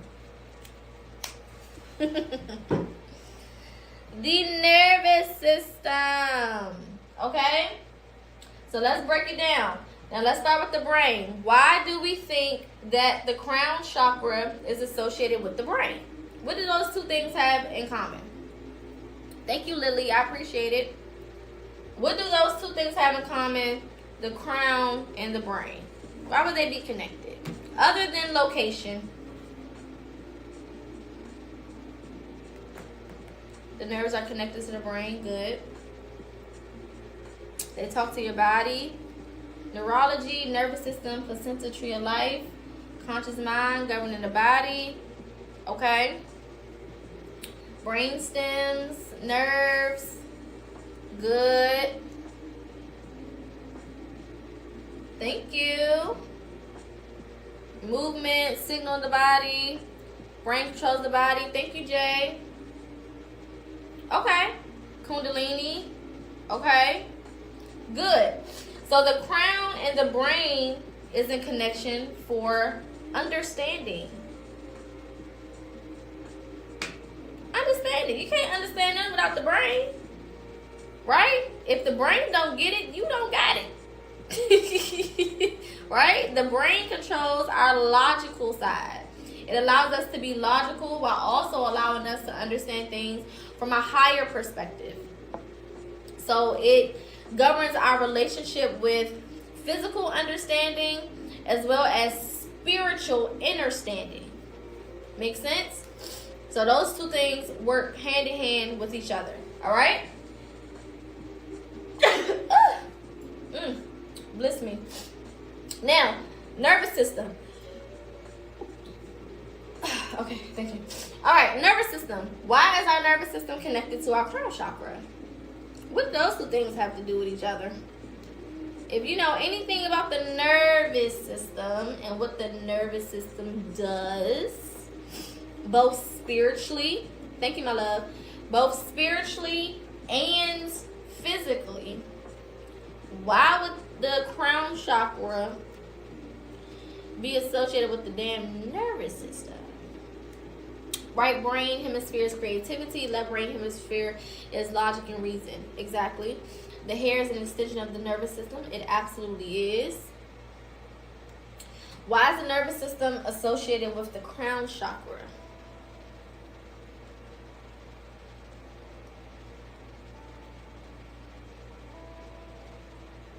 Control body movement. Okay. So our nervous system represents our energy system, right? Everything is energy. And our nervous system is basically the physical embodiment of energy, right? If you really break down what your nervous system does, it's basically electric. Electric is energy, right? And it sends signals to different parts of the brain so that you can either feel things, so that you can do things, so that your body parts can move. The very movement of your body is from electrical signals, right? The brain controls all of the movement of the body. So if I want to pick up my arm and wave it around, there was a signal that came from my nervous system to the brain that said, hey, make the arms do what they need to do.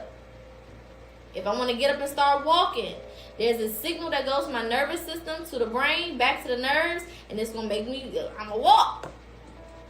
This is why if you've ever seen somebody who has gone through, what do you call it? When they have been paralyzed, right? When you're working with someone who has been paralyzed, they do a lot of electrical wave therapy. Because what they're trying to do is wake up the nerves. And the nerves are based on energy, electrical waves, right? So So they'll send different signals to those body parts, trying to wake up them nerves so that they can get that specific area of the body to move again, or to come back online, pretty much, right? So when it comes to our crown, our nervous system or our energy system is directly connected to the crown because it allows movement, right? It also allows for connection, our ability to tap into other realms and tap into other energies, because tapping into a realm is nothing more than tapping into a frequency. A frequency is nothing more than an energy. So when I meditate, I'm meditating using the crown chakra, using the brain, right? And I'm tapping into a different energy or energetic frequency, right? When I'm lucid dreaming, I'm tapping into a different energetic frequency. When I'm communicating with ancestors, spirit team, higher self, I'm tapping into a different energetic frequency, right? When I'm connecting with y'all, when y'all connecting with me, when we connecting with other people, we're tapping into frequencies. We're tapping into energetic frequencies, right? And the crown chakra allows us to do that. So with us knowing that the crown chakra has relation to the brain and the nervous system, what are the characteristics of the crown chakra? What does it mean when I don't have dreams? If you're not dreaming, then there can definitely be some blockages with the crown and the third eye chakra. It can also be diet.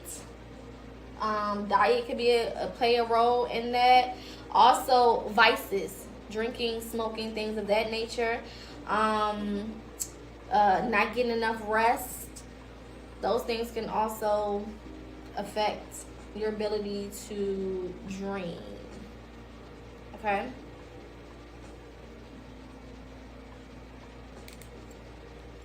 I'm not gonna tell anybody to eat pork. That's absolutely diabolical. Alright, so what are the characteristics of our crown chakra? What are some words or some, again, characteristics or spiritual influences we can associate to the crown chakra?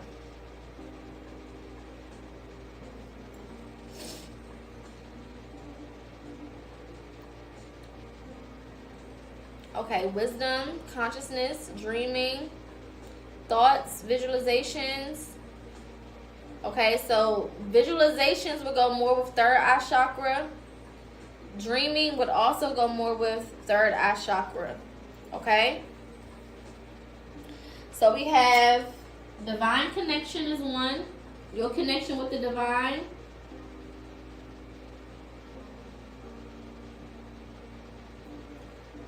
Okay?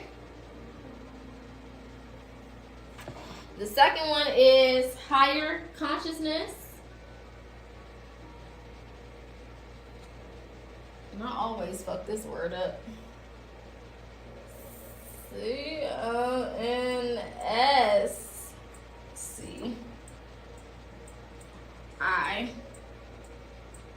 Child.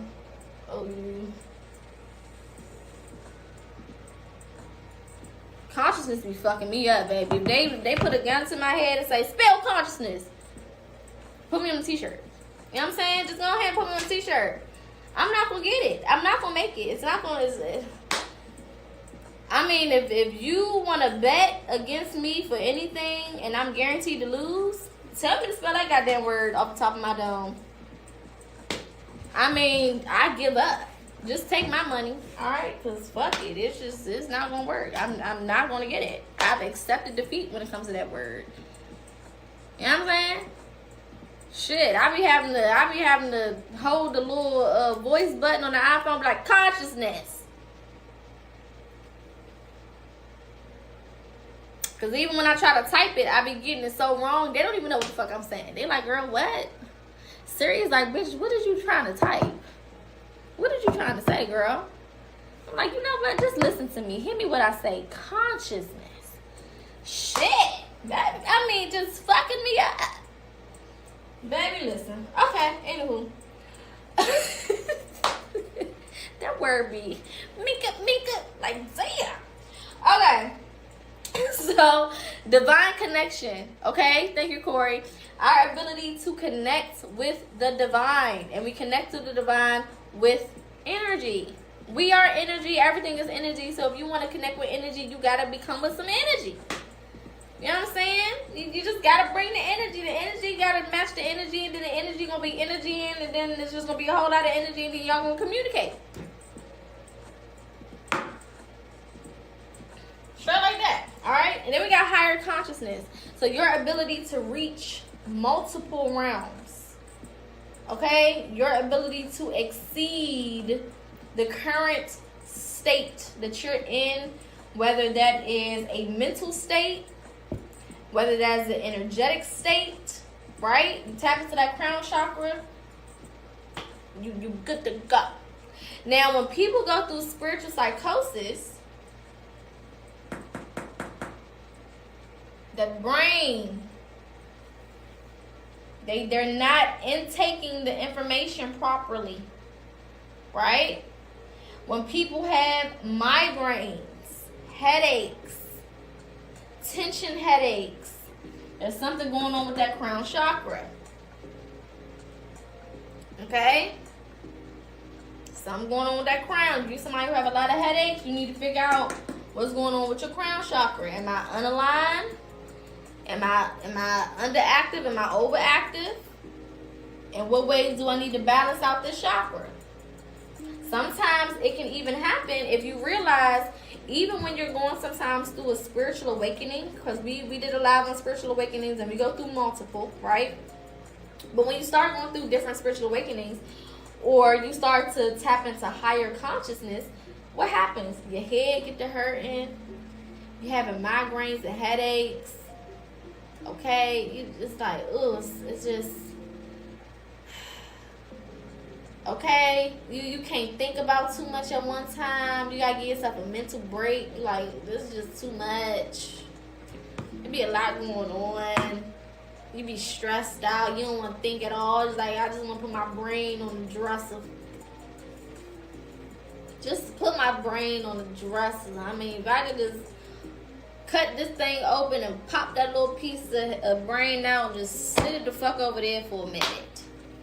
You know? Especially when you're going through some type of heightening of your consciousness, when you are expanding your knowledge, whether this is physical knowledge or knowledge dealing with the physical world, or whether this is spiritual knowledge. Okay? Divine connection as well, right? When you are communicating with ancestors, spirit team, things of that nature, sometimes you just get things downloaded into your consciousness. Nobody necessarily sat down and taught you certain things and explained it to you and said, hey, this is how this goes with that and that goes with this. Some things you just be in random conversation, you be saying shit like, hold up, I kind of ate that up. How the fuck did I know that? And then you go fact check it and you was right, or the confirmation comes later on that you was right. Right? It's like you just have that inner knowledge, that inner knowing of what is what and how certain things go. Yes, accessing the Akashic records. Absolutely. Right?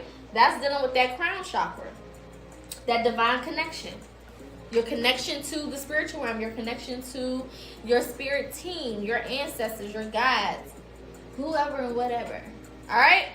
So let's do a quick review. Make sure everybody can see the full board. All right, cool. So we got our root chakra. Again, we start from the root on up. We do not start from the crown and go down. We're not going down on the crown. I mean, you do go down with your crown. Never mind.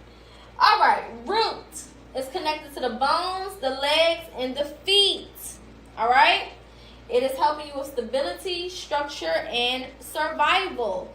You cannot do anything without stability or structure or a sense of survival. None of this other shit even matters if you do not have stability and structure.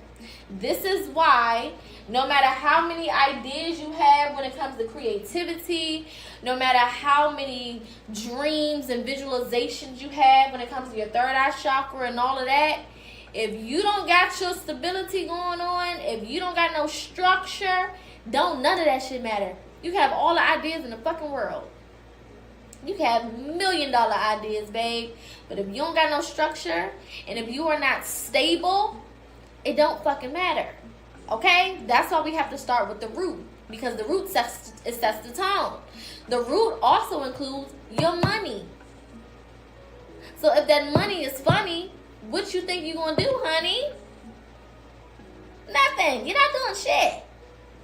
And we're not talking about from a materialistic standpoint where I gotta be, having all of the money in the world. I gotta be a millionaire. Thank you, Corey. I gotta have, a mansion. No, we're just talking about financial stability, being stable in your finances, right? Moving on to our sacral, we have our reproductive organs dealing with our sacral, which is our creativity and our emotions. Now that we got some structure, we can go in here with some ideas. Now that we got some stability, we can start to tap into those emotions. Because if you don't got stability, you're going to be all over the place emotionally. You're going to be a loose fucking cannon. Ain't nobody going to be around your crazy ass. You ain't got no damn structure and you over here talking about I feel. You don't know what you feel because you're not stable. You need help, darling. Okay? So you got to have the structure in order to have the emotions. You got to have the structure in order to have the creativity. Because you can't do shit with creativity if you don't have no structure. It's like building a house and fucking up the foundation, and then you try to bring a couch in there in the bed. Baby, you gonna fall through the floor. You going straight to the basement. You ain't got no floors in there, boo. You know what I'm saying? You can have all the ideas in the world. I want to put me a big old flat screen right there, and I want to put me a nice big old mirror over there, and I want to have me an island in the kitchen. Okay, you got the ideas, but where the fuck is it gonna go if you ain't got no structure, no stability? See how all these things are kind of piggybacking off of each other? Cool. Then we move to the solar plexus, which is our digestive system and our liver, controlling our willpower and our confidence, right? Before I can be confident, I got to be creative. Because how do I display my confidence? I got to know how to display it. I got to know how to put it out there so it's not too much. I'm not overdoing it. I'm not underdoing it, right? And then also my emotions. Having the willpower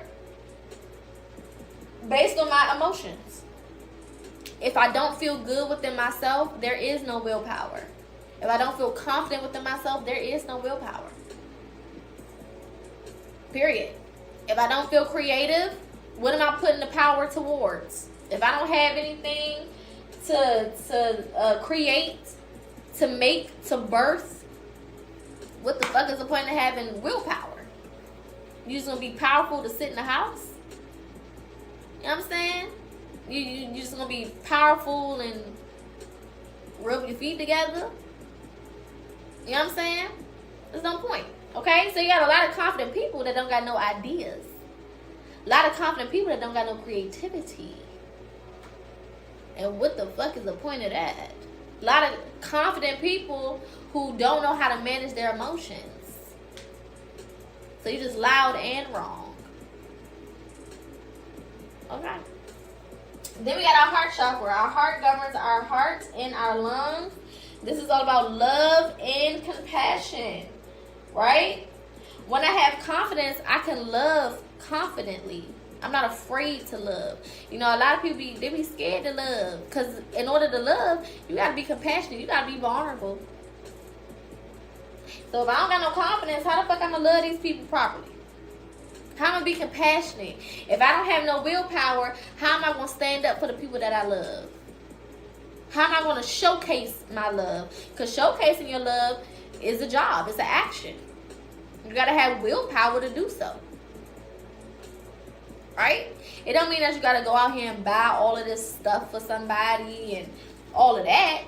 But there is energy and power that comes from love. So you got to have the power before you can go in with the love and the compassion. All right? Then we got our throat chakra. Throat chakra controls the vocal cords and the thyroid, which is communication and expression. So I got stability, right? Which means that I can communicate properly. I can express myself properly. I got my emotions under control with my sacral chakra. I'm confident, which means when I express myself, I'm confident in what I'm saying. I'm not second guessing myself. I'm not timid. You know what I'm saying? A lot of people, they be knowing what to say, but they don't say it. They be knowing what they need to say, but they don't say it. They all timid and scary and, oh no, I don't want to hurt anyone's feelings, or I don't want to say the wrong thing, or blah, blah, blah, blah. You gotta have some confidence. You can't be out here yapping and don't have no confidence behind it, right? And then having love and compassion will help you properly communicate and express yourself. When I have compassion for a person, I'm going to change and alter the things that I say to make sure that I'm getting the message across, but I'm also not harming that person. When I have love for a person, I'm going to make sure that my words come across right so that that person can get what I'm trying to say, but they also can feel the love of what I'm saying. Right? So all of these things need each other in order to be what they are individually. All right, moving to the third eye, that pineal gland and the eyes, okay, governing your intuition and your psychic abilities. How are you going to talk about what you see in the spiritual realm without no confidence?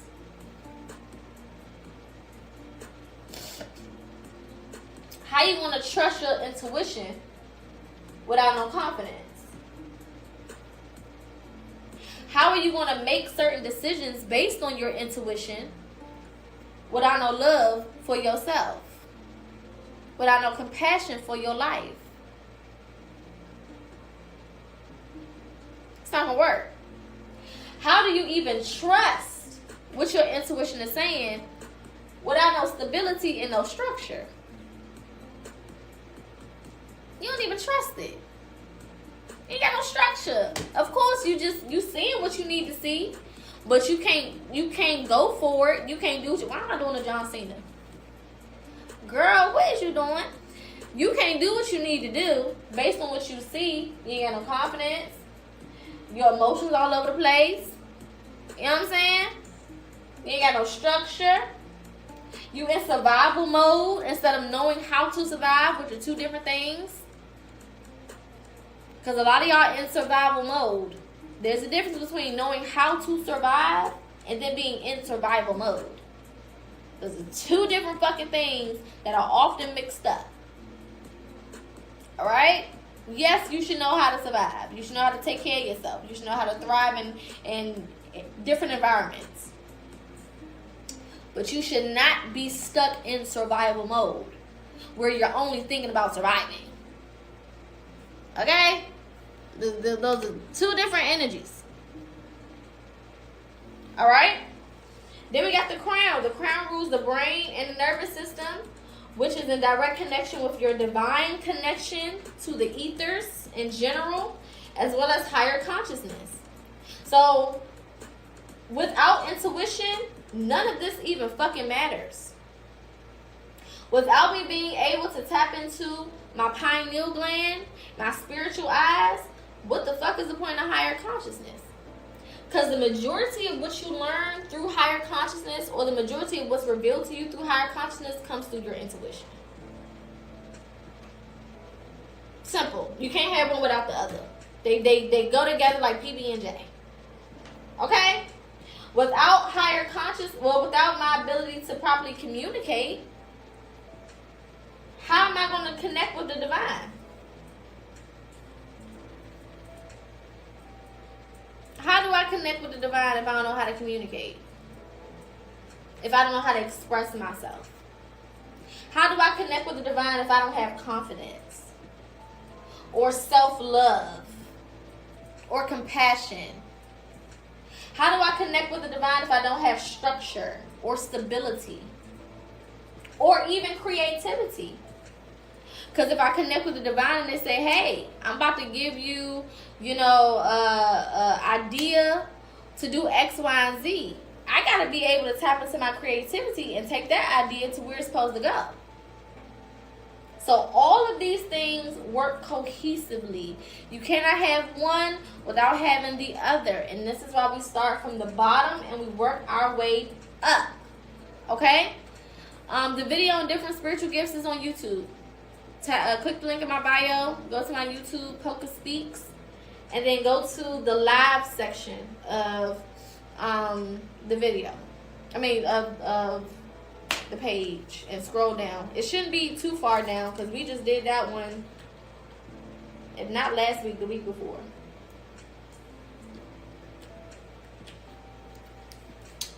All right, go ahead and screenshot this, and then we're going to get into the zodiac signs and the body parts that they connect with, as well as the planets.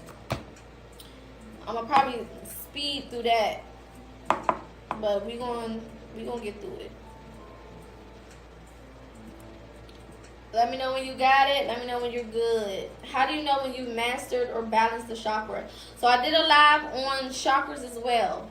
So we went through what a overactive chakra looks like, what an underactive chakra looks like, as well as what a balanced chakra looks like. So you would basically look at the characteristics of all three, figure out where you are, and that'll pretty much tell you if you are balanced or if you have work to do on either one. Now, like I said before, when it comes to chakras, you got 7 chakras, you got 7 days in a week. Hello? Like my grandmama say, hello. You got 7 chakras and 7 days in a week. Alright? Start from the rooter and work your way to the tulip. You understand? Start from that root chakra, starting on Sunday, and then work your way up. Or root chakra, I think, is Monday. So starting Monday, that's root chakra. Tuesday, sacral. Wednesday, solar plexus. Thursday, heart. Friday, throat. Saturday, third eye. Sunday, crown. And then you start over again. Okay? If you want to break it up into weeks. 1 week, root chakra for the whole week. For the whole 7 days. Second week, sacral chakra for the whole 7 days. Third week, solar plexus. So on and so forth until you get to the crown. And it don't mean that you got to do something each of those 7 days. But you need to at least be working with that chakra to some capacity. On the chakra video, we broke down things that you can do to align the chakras, affirmations for the chakra, what it looks like when it's overactive, underactive, and balanced. I also, on my website, have a chakra guide where it's all explained and it's a workbook. So you can actually do the work with the book in the chakra guide. So you can go to my website. That's also linked in my bio. TheRealPocaSPEAKS.com, and go to the books and literature section, and you should see it. Okay?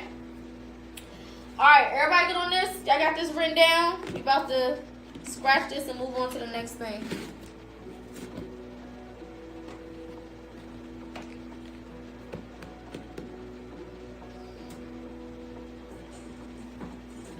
Alright, let's get into it. You're welcome. Shout out to everybody that's here. Shout out to all the gifters. Shout out to all the sharers. Shout out to all the commenters. All the likers. Much appreciated. So we're just going to take this part off.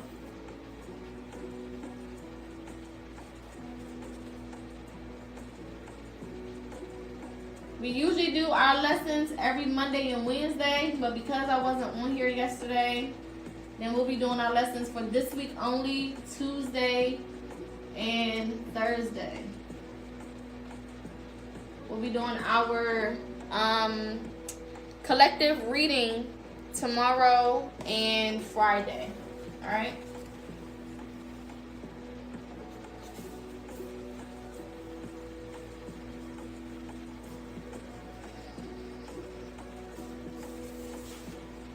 All right, let's move on.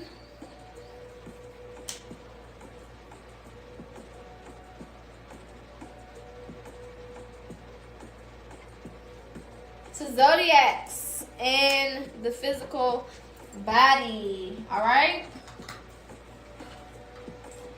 So of course, some of these will repeat as far as Thank you. Some of these, some of the placements of the body will repeat.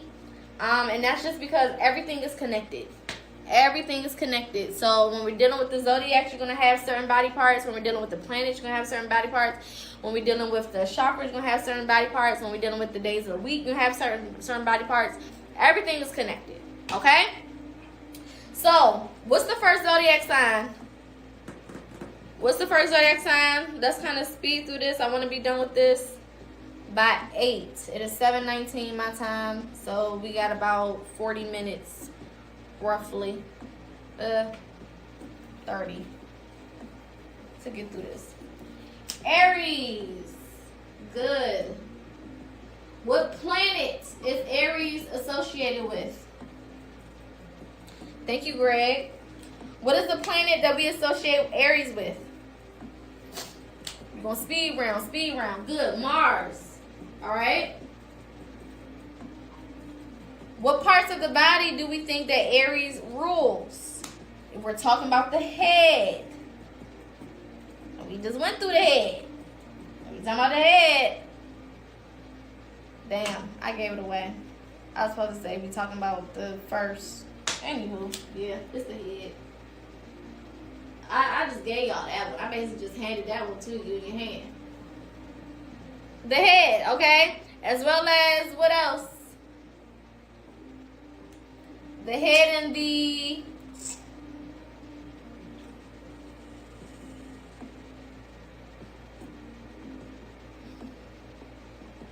good and the brain. The head and the brain. Pinky and the brain. Okay? Aries is the first zodiac. Alright? It's numero uno. Right? So, it starts with the head. Okay? Ruled by Mars. Mars is the planet of action. Right? So, with the head and the brain, both of those things control action. Right? Like we said before, the body can't move without the brain telling it what to do. It just is what it is. Right?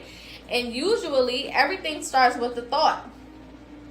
Everything that you do starts with a thought. If I want to get up and pick my foot up and walk out this door, I thought about it first, whether it's for a split second, a millisecond, a nanosecond, don't matter. It started here first before I actually acted on it. Okay? Now, what is our next zodiac sign? Excuse me, y'all. I gotta pull these drawers out my ass. Okay, thank you. All right. Sorry. What is our next zodiac sign?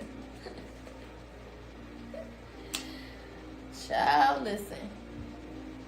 Okay, good. Taurus. And what planet rules Taurus? Y'all know I'm a Gemini. We get into it over here. Okay? You don't never know what the fuck will come out my mouth. That's just how it goes. Venus. Good. Now, what parts of the body do we think that Taurus rules?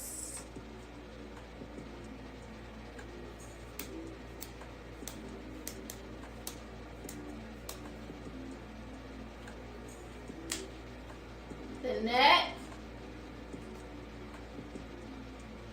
and the throat.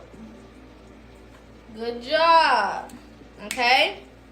Now, Venus is the planet of love and beauty and relationship and all of those things, right?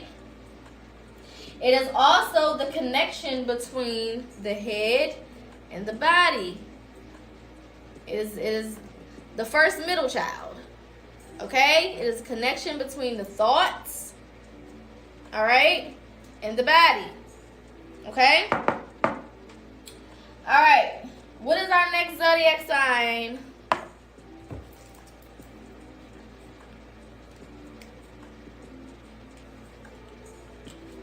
The best sign in the motherfucking zodiac. You better know what it is. Put some respect on her name. Big Jim, not the little one.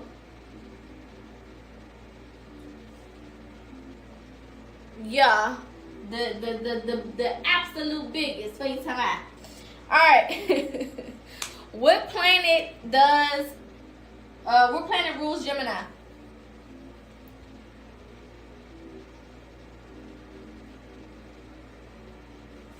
Good. Mercury. All right. And what part of the body does Gemini rule?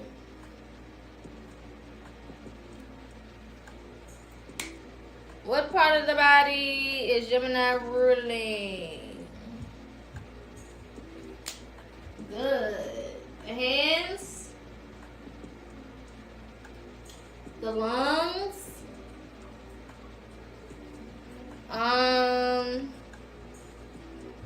and the arms. Now the reason that Gemini rules the hands and the arms is because Gemini is known as the child of the Zodiac, right? They're ruled by Mercury. Mercury is the planet of intellect, right? And what do kids do when they're trying to learn things? They touch shit, they pick stuff up, they, you know what I'm saying? Feeling it, they're using it to weigh it, they're using it to, you know what I'm saying?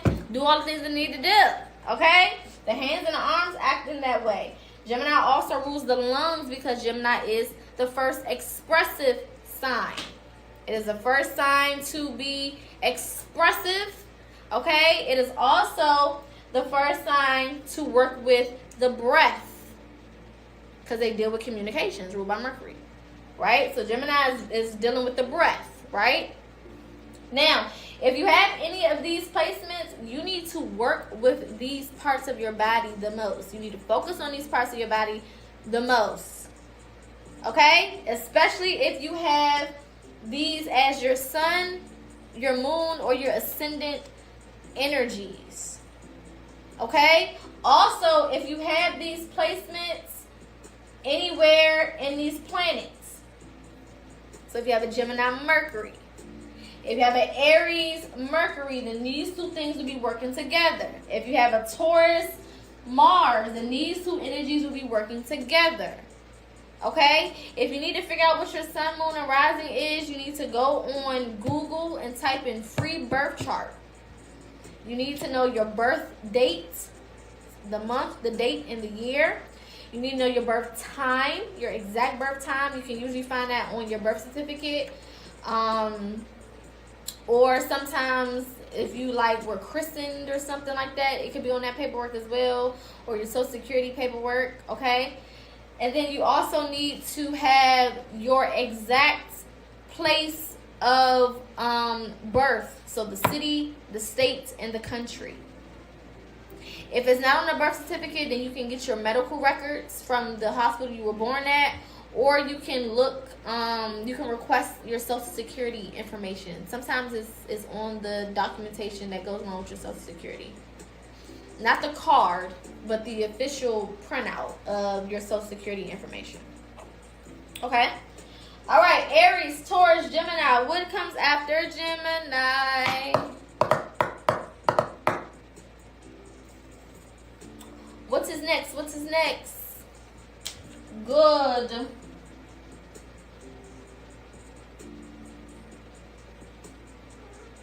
The first crybabies of the Zodiac. Yay! What planet rules Cancer?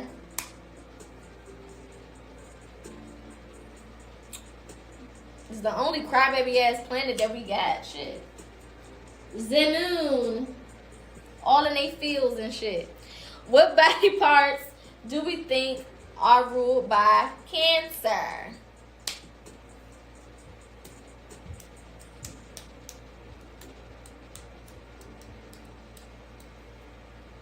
The heart. Okay. It is actually the stomach, because they're the first water sign. Water rules emotion, right? Or the gut, as well as the chest. So not necessarily the heart, because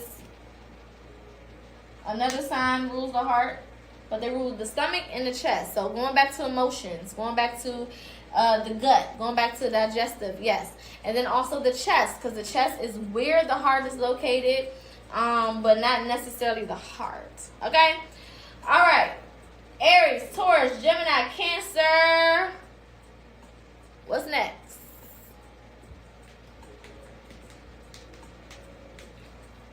What's our next sign? You better know it. Them goddamn Leos. Them goddamn Leos. What planet rules Leo?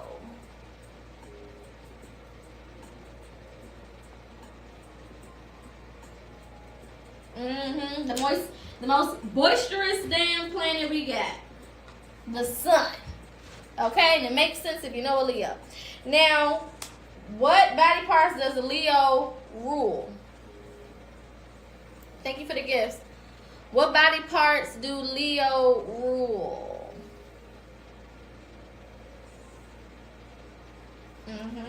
So Leo will rule the heart for sure. As well as one more.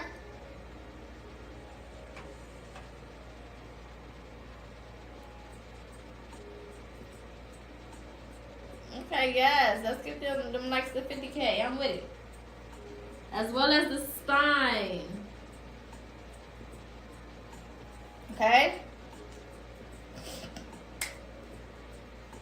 Or the back. Yes. Alright? Alright. We got Aries. We got Taurus. We got Gemini. We got Cancer. We have Leo. What comes after Leo? The fucking know-it-alls. The perfectionists of the Zodiac.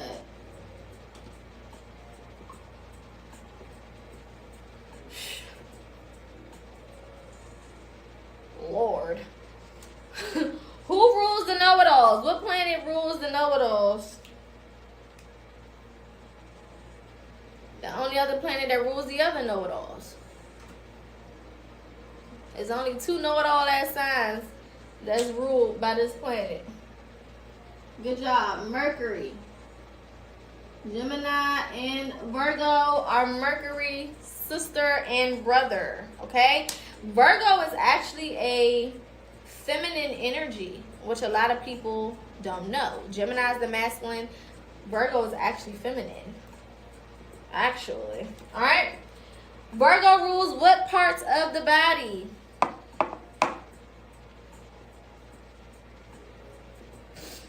It makes sense, don't it? Exactly. Good. The intestines. And what else?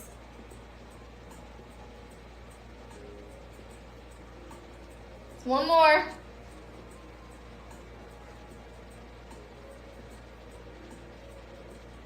The intestines and damn, mama said it. Where are the intestines located?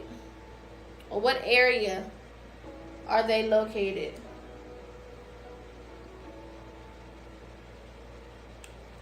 Good. So the digestive system.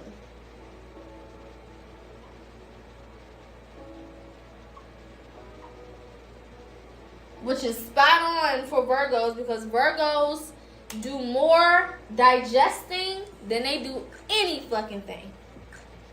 Them motherfuckers is gonna sit there and they'll read the same sentence 30 times if they need to. And it could be a 5-word sentence. They gonna have to make that shit make proper sense. Thank you, Karma. They gonna have to break that shit down to the word for word, bar for bar. The dog went across the street. The dog went across the street.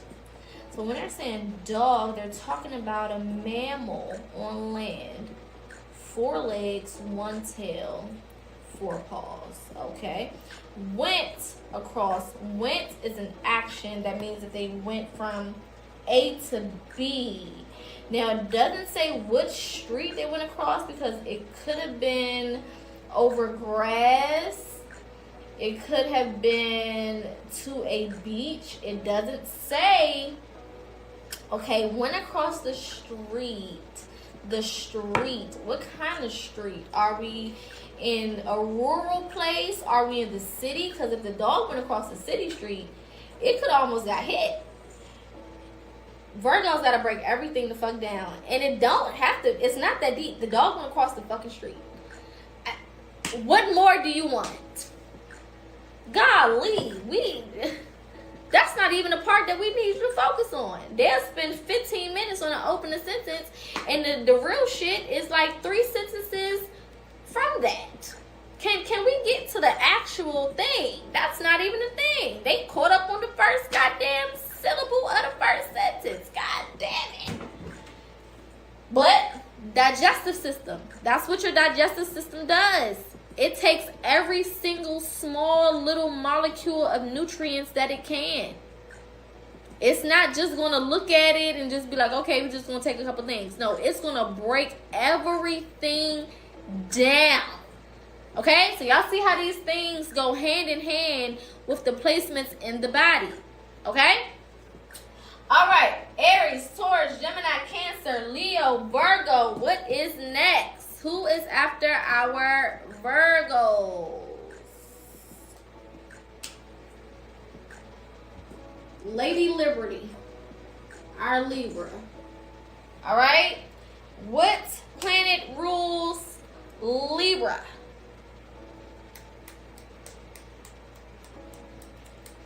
What is our ruling planet for Libra? Good job. Venus.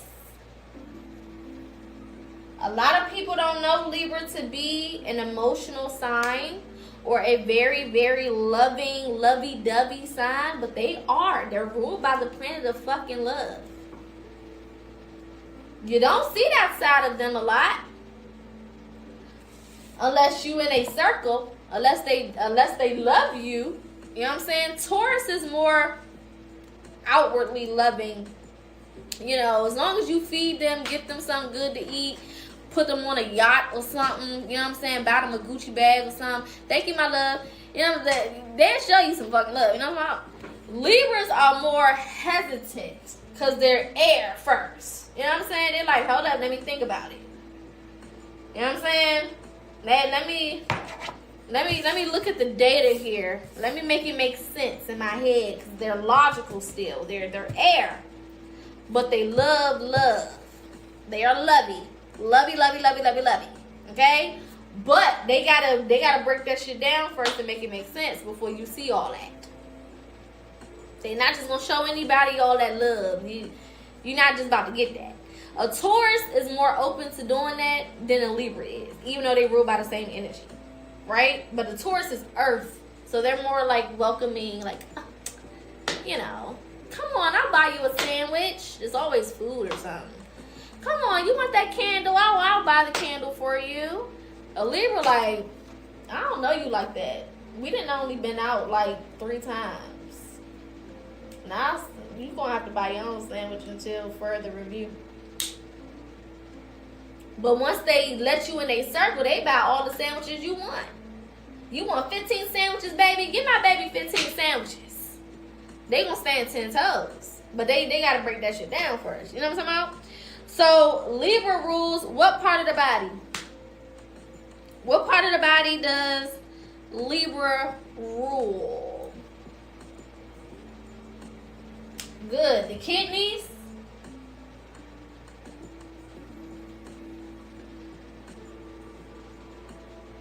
And what else? One more.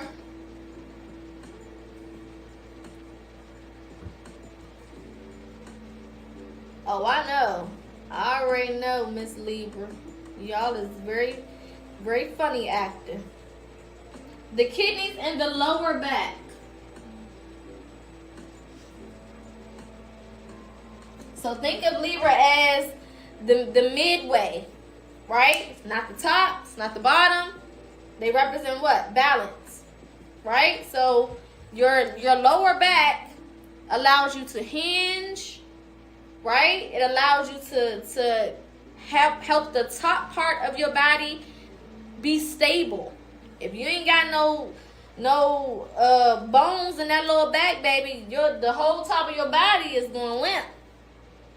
Right? So it helps balance out the pressure and the energy of the body from the midsection. Okay? It also governs the kidneys. So it's a filtration system too. That's why I said Libra's not gonna fuck with you just off top. They gotta see what's going on. You gotta filter some shit out. I gotta make sure that this is what it need to be. And if it is, then cool. If it ain't, you got to go. Going back to balance, right?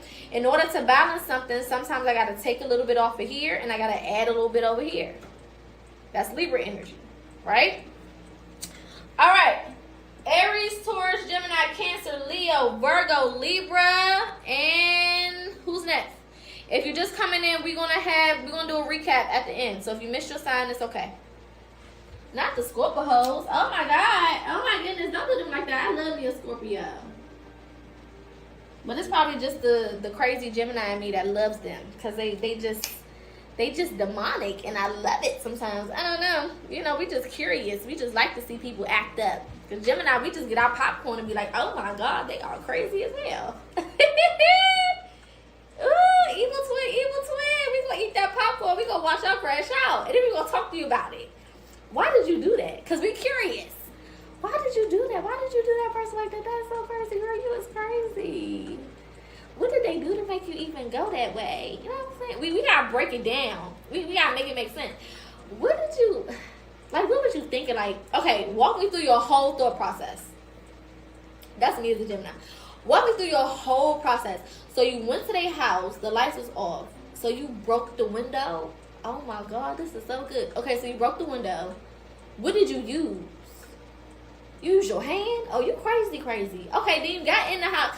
We live for a Scorpio story. Okay, because y'all are off. And we love that about y'all. You know what I'm saying? Curiosity kills a cat every time with us. Scorpio is ruled by what planet? Yes, I want to know what you used. Like, what was the tool that you used to break through that window? What is it? Yes, Pluto. Well, some of these signs, depending on what particular type of zodiac you're studying, could have other ones, but we're going with Pluto, okay? Pluto is the main one when it comes to Scorpio. All right, what part of the body does Scorpio rule?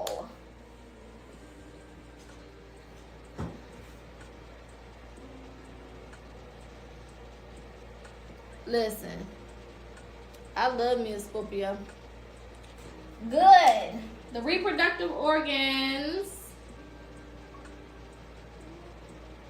If you know Scorpio, you know that that's what they rule, honey. That's why I don't get mad at Scorpios when they freakies. You know what I'm saying? It's in their nature. That's how they show their love and their connection with people. All right? They represent death and rebirth. That's their energy. You know what I'm saying? Pluto represents transformation. They represent death and rebirth. They can't help that they nasty. You know? I mean, they can help it, but they gotta learn how to help it. You know what I'm saying? Because y'all can definitely help it. And you don't gotta be no help. That's why they be calling y'all Scorpios, and I be trying to defend y'all. Now hold on, Scorpio. Let me break this shit down to y'all real fast. I can't keep defending y'all. Now, I can give them the background of why y'all be like that a little bit. But at the end of the day, y'all gotta do something about that. Y'all can't just be freaky deaky. And then y'all sneaky. Because they rule they rule death. They rule transformation, right? Death is a part of transformation. They rule the underworld. So you don't know what the motherfucker's doing until you either catch them, which you really got to be on point to catch them, or they come and tell your ass about it 3 business years later when the shit don't even really matter no more and they just feel like catching you off guard with some shit, because they love to do that. They be like, 3 years ago when I had told you that I went to this place, actually I went to this place.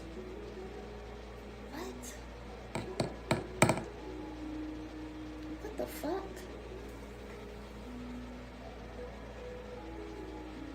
fuck? You just never know. They just love bringing up some old shit that it's like it has nothing to do with anything.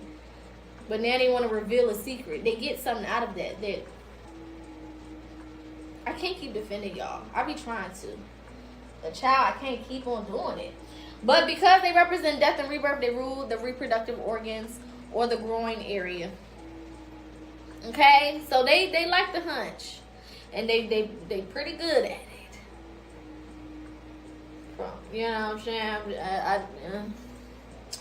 You know? What would they say? Make this a night to remember. Oh, don't defend them. I gotta defend them a little bit. I love them. I couldn't be with one of them.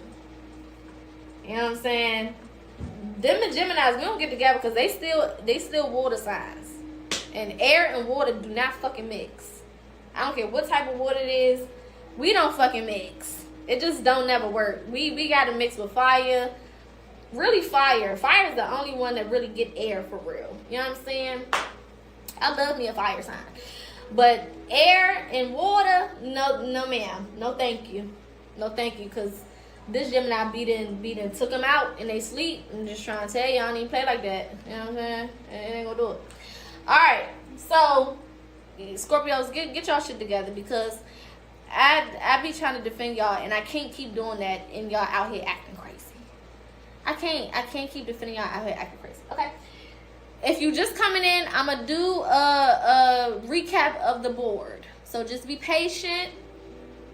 Just breathe in and out. In through the mouth, in through the nose, out through the mouth. Yeah. Okay? And we almost done. So we're going to do a recap in a hot, steamy second. Okay? Alright. Aries, Taurus, Gemini, Cancer, Leo, Virgo, Libra, Scorpios. Who's next? Who's next? Hip Hop Harry. My love, my twin. Where have you been? Sagittarius. Twin. Where have you been? Nobody knows me like you do. Nobody. I'm a Gemini, so you know me and Sag, we go together real bad. And I'm a Sagittarius rising. Baby, they can't fuck with us. You know what I'm talking about? Yeah. Evil twin. You put a Sag and a Gemini together, the world may not be here tomorrow by the time we get fucking done. You know? Who fucking knows? Because air just fuels fire, and fire need air. So we just be together just doing shit. Anywho, what planet rules Sagittarius? You don't like Sagittarius and you a Gem? It's probably because it's something about them that mirrors you and you don't like it. That's what I had to learn, because at first I didn't like Sagittarius either. But then I learned that we be mirroring each other. So the shit that we don't like about ourselves, they be showing up doing that shit and it piss you the fuck off. You know what I'm talking about? Jupiter rules Sag. Oh, he said the garbage truck. Y'all got real beef with Sagittarius.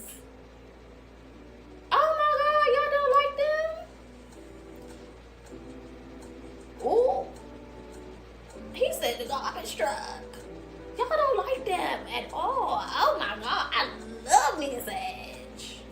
But I'm kind of biased because this is Gemini's sister sign. Thank you, True Black Beauty. Not the immature ones, no. I don't even like an immature Gemini. And I'm a Gemini down. I got so much Gemini in my chart, it's ridiculous. Ooh, I love being crazy Sag because I'm a crazy Gemini. Ciao. Well, I can't help y'all there. I don't know. What does Sagittarius rule? What part of the body do they rule? Now, if you know a Sag, you know.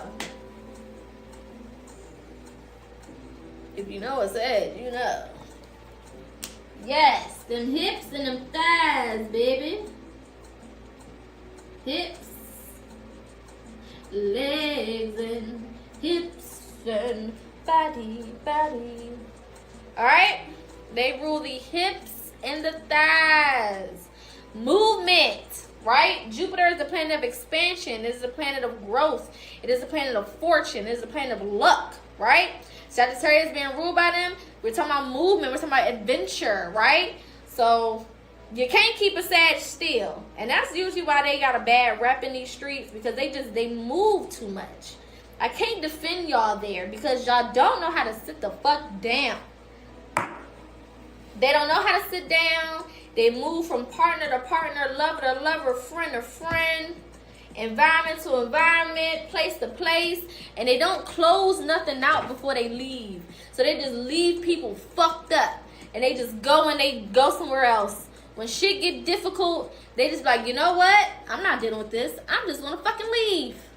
That's why people don't be fucking with y'all, okay? And I can't defend y'all for that. I can't defend y'all for that because there's no defending that bullshit. Y'all need to start opening y'all goddamn mouths and be like, look, I'm leaving. You know what I'm saying? I'm going. I gotta go.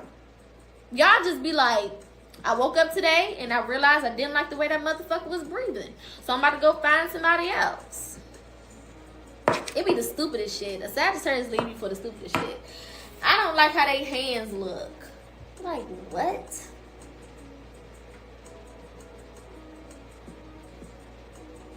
They eyebrows wasn't even. And every time I look at them, it was pissing me off. Like, what? That's not a good reason. Yes, it is. They just done. They're just tired. They just don't want to do it no more. It's like, damn, judgmental much? Yes, actually. Very judgmental. Very judgmental. I don't know, the perfume that they kept wearing, it was just, I ain't like it, so I ain't show up. So you stop being friends with that girl because you ain't like her perfume? Yeah, I did. It wasn't working for me. I don't know, just the way that they was looking, it's like, I don't know. Sometimes they don't even fucking know. I don't know. It was just, I don't know how to explain it, but I just know that I'm not feeling it no more. Alright. But let you do it to them. Ooh. You have a ghost of the Sag. Ooh. With no explanation. Oh, baby, that get back a motherfucker. You want to see a Sag fold? You want to see that motherfucker lose their shit? Oh, my Lord. You want to see a Sag up under the table holding their knees and their legs, rocking back and forth? Ooh, they don't know how to take it. They don't know how to take it. They can't take it. They just get all discombobulated and fucked up in the head. And then, because they don't know why you did it. So then they like, damn, is something wrong with me? And if it's something wrong with me, do everybody else see the same thing? And they don't rule the mind. So they don't know what to do with that brain. They're action based. They all action. They just movement. So when you just start doing shit that don't make sense to them, they don't rule logic. Like a Gemini. Geminis, we don't give a fuck. You could disappear on me today. And I would just be like, oh, okay, fuck it. Because Gemini rules the mind. We rule intellect and logic. We don't give a fuck. Sagittarius, they don't rule that area. They more the body. So when it's not connecting, they like, hold up. Everything in their world will shut the fuck down. They can't take it. They don't know how to take it. Oh, and they love to be chased. So when you don't care, for real, Sag, I'm sorry, I'm giving a little cheat code to y'all a little bit because y'all gotta stop terrorizing people. Don't chase a Sagittarius. They will want you more because they're not used to that. Sagittarius are used to everybody just being so captivated by their energy.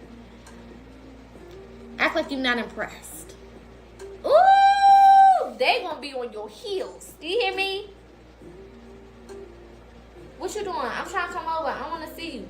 But the second that you chase them just a little bit, they gone. They gone. They don't give a fuck no more. They don't care no more.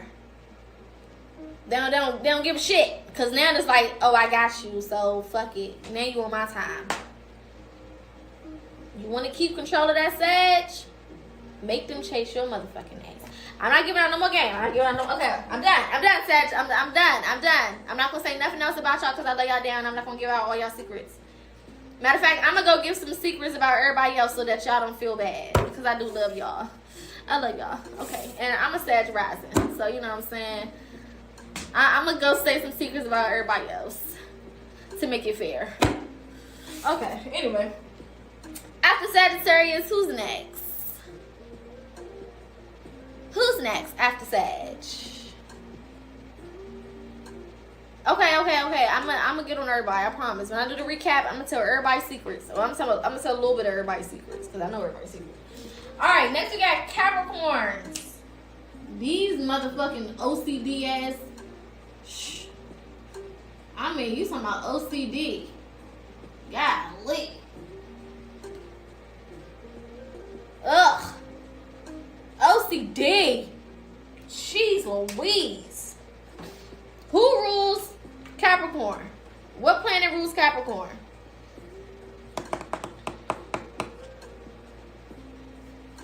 Good. Saturn. And what body parts do we think are associated with Capricorn? Saturn is the planet of what? Lessons. Karma. Reaping what you sow. Discipline. Structure. I kind of gave it away with the structure. Good. Bones. And the joints.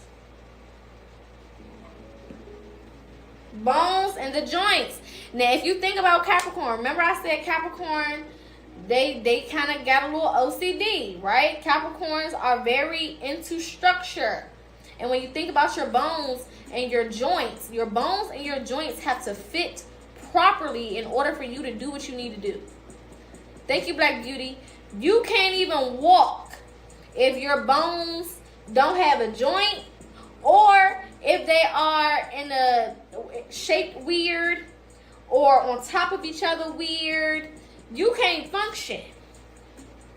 Capricorns are just like that. You can go to a Capricorn house and they can have, it don't even have to make sense. They can have this Clorox right here and this bottle right here.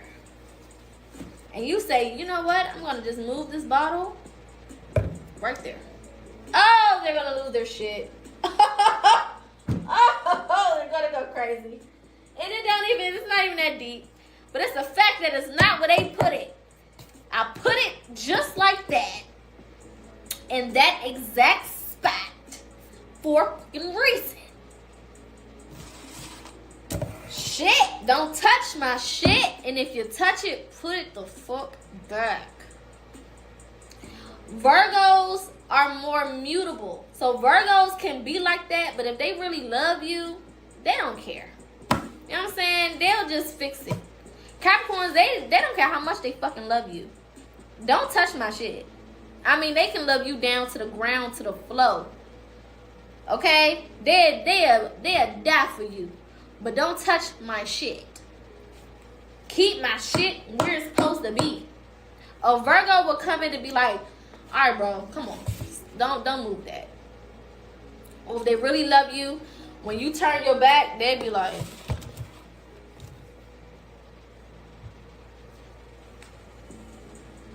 you know what I'm saying? They'd hurry up and they'll go behind you and be putting shit back. What the fuck? Capricorn will be like, come here. They'll make it a whole lesson. Because again, they're ruled by Saturn. Lessons, structure, discipline. Come here. Do you see that? Okay. How was it when you got here? Was that over there when you got here? No, it wasn't. All right. Put it here. Like I had it. You see how that is? See how it's straight like that? They gonna make that shit, they gonna break it down. It's gonna be a whole fucking tutorial. The simplest shit is gonna be a whole story. Don't move it. Okay? Thank you. I'm like, God damn, I didn't know it was that deep. It's really not that deep, but whatever. You know what I'm saying? They gonna make it that deep. Just because it's how they want it. Structure, discipline. Okay? Now, Capricorns, I'm gonna tell y'all tea a little bit. Capricorns are very, very sweet at heart. But the reason that they have such a hard exterior is because they're ruled by Saturn. That means they're learning lessons constantly. Constantly. They're always learning something. They're learning something about people. They're learning something about relationships. They're learning something about work. They're learning something about home life. They're learning something about what the fuck ever. They're always learning something. So their attitude can be a little fucked up. You got a couple good days to catch them in a good space before they get into their little tube. So Capricorns, y'all are Earth. Y'all have to make sure that y'all are balancing and grounding more than anybody. Because if not, y'all will lose y'all shit. And then y'all be mean as fuck to everybody. Okay? The reason why they're workaholics goes back to structure. Goes back to bones and joints. They got to make sure that house is together. They got to make sure they got money for a rainy day. They got to make sure that they can take care of the things that they want and the things that could possibly go wrong because they're used to shit going wrong. So they can go to work so they can have as much money as they need to sustain whatever the fuck could possibly happen. That's also why Virgos, Capricorns, and Taurus hold on to their money. Well, Taurus are more giving, okay? Because they're ruled by Venus, so they're a little bit more giving. But Virgos and Capricorns, they gonna hold on to their coin a little bit more. Virgos might help you and give you a couple dollars if you in need, you know what I'm saying? But a Capricorn will be like, look, here's this job application. Because they're about long-term fixes. They're like, if I give you this money right now, you just gonna fix it for right now, but how you gonna pay that shit next month? Because I'm not about to help you next month. And you owe me. On top of me helping you, you also owe me. Okay? We're not about to be here. So what you need to do is fill out the job application. So that you ain't gotta come back in my motherfucking face. Okay? They don't like to do all that giving away shit. No. They're not doing all that unless it's a holiday, your birthday or something. But here's the job application. Alright? That's what you can motherfucking do. Or you can go down here and apply for that. Or you can invest into this thing that I'm investing in and you can have your own fucking money. Okay? They don't want you tapping into their shit. That's their shit for whatever they need it for. They gonna show you. They the type of person that's gonna teach you how to fish, not give you a fish. Everything's a fucking lesson. So they gonna be like, hey, this is how you fish. Okay? I help you get the net. I help you get the little bait and stuff this one time, and you owe me for it. That shit was $20. I need that $20 back. But I'm gonna help you for right now. And then when you start getting your fish, you at least owe me a fish or $20. It's all about lessons. Okay? I have a Capricorn father, and oh my God. I'm like, nigga, you don't I don't need the job application right now. I need $30 to eat today. What the fuck? What? Look, if you apply for this job, nigga, how am I gonna eat today? You want me to eat the application? What the fuck? He used to stress me out bad. Nigga. What the fuck? Give me the damn money. We can figure that out tomorrow. That's a damn Capricorn for you. Okay. Aries, Taurus, Gemini, Cancer, Leo, Virgo, Libra, Scorpio, Sag, Capricorn. What's next? Who's next?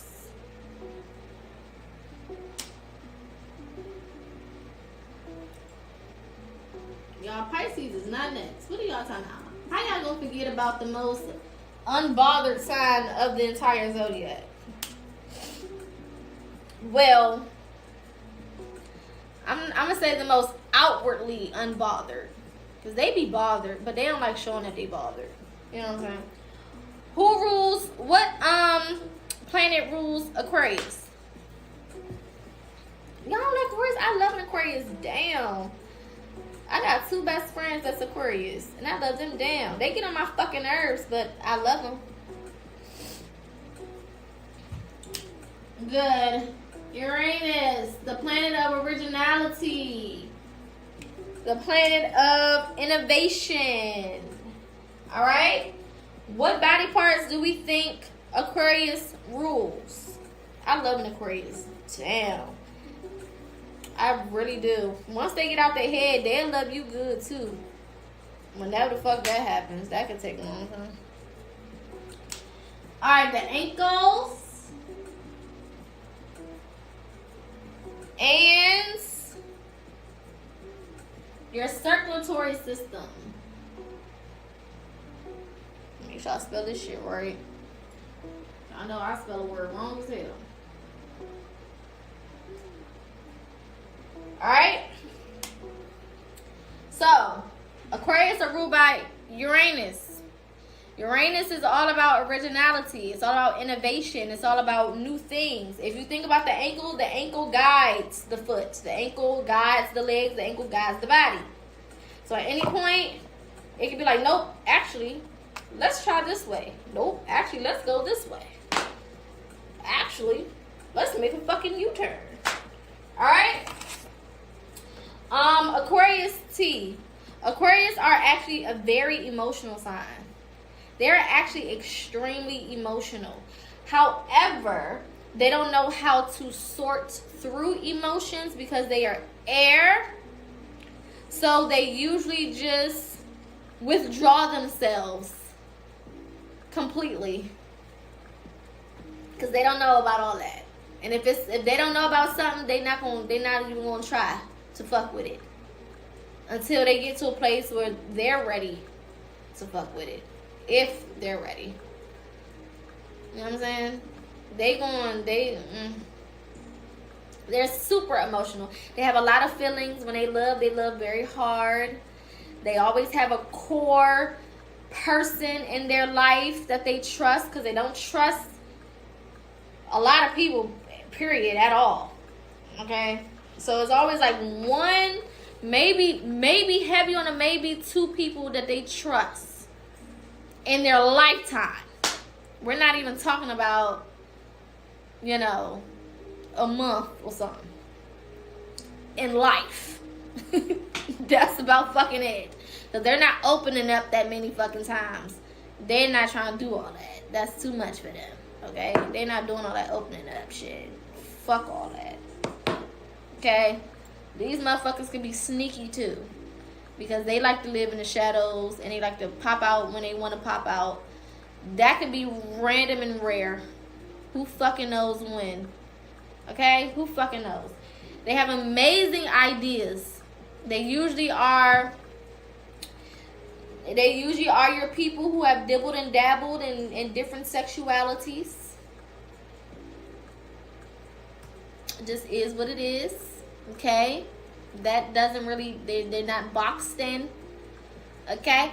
If not that, you can tell an Aquarius by the way that they look, because they probably have one of the most expressive outfit that you've seen in a while.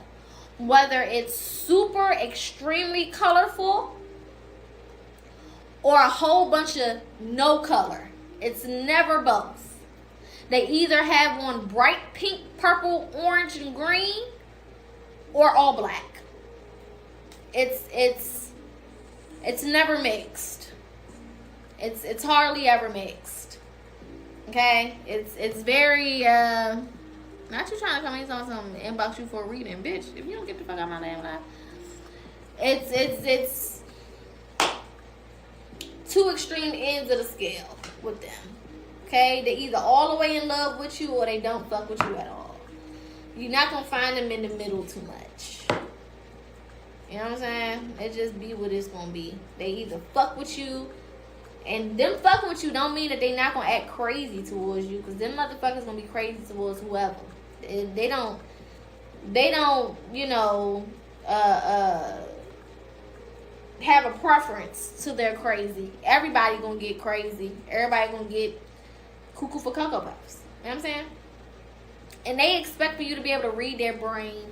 For some reason, every Aquarius I've ever met, they just expect for you to know how they think. Like, bitch, how the fuck I'm supposed to know how you think?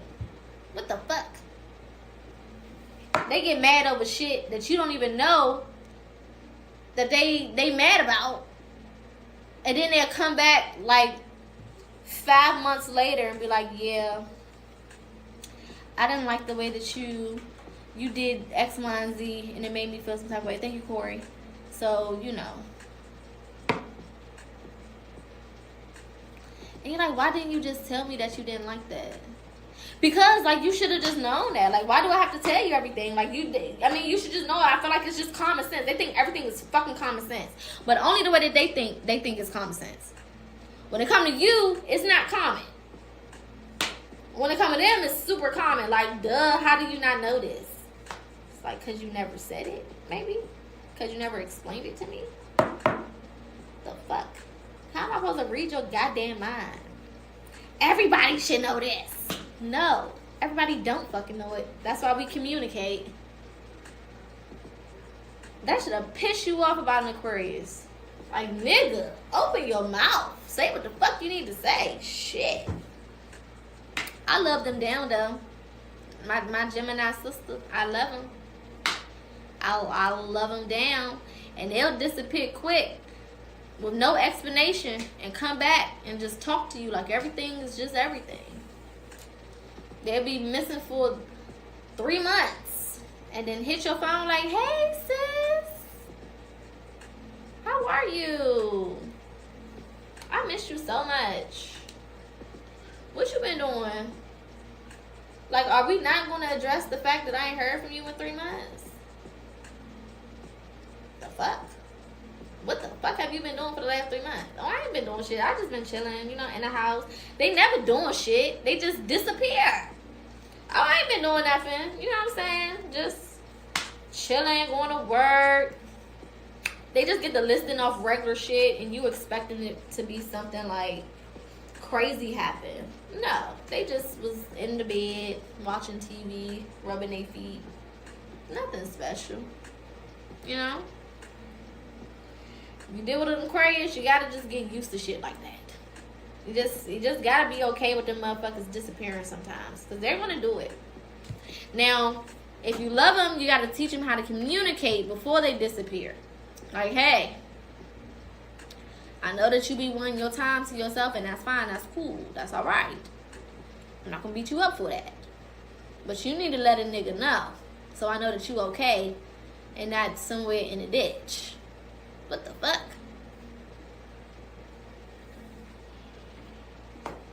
I don't know. They'll learn eventually. Anywho, Aries, Taurus, Gemini, Cancer, Leo, Virgo, Libra, Scorpio, Sag, Capricorn, Aquarius. What is our final and last sign? And the planet that it is ruled by. Pisces. Now, somebody said Aquarius was the most delusional sign in the Zodiac. No. It's Pisces. Okay? It's Pisces. Nobody is more delusional than a Pisces. And Pisces, one thing about them, they know that they're delusional. You don't gotta tell nobody. They fucking know it already. Okay? They don't need you to tell them. They woke up knowing that they was going to be delusional today. They made a conscious decision to ignore reality. Alright? What part of the body does Pisces rule?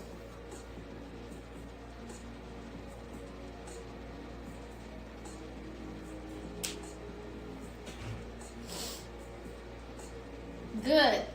Feet. And the immune system.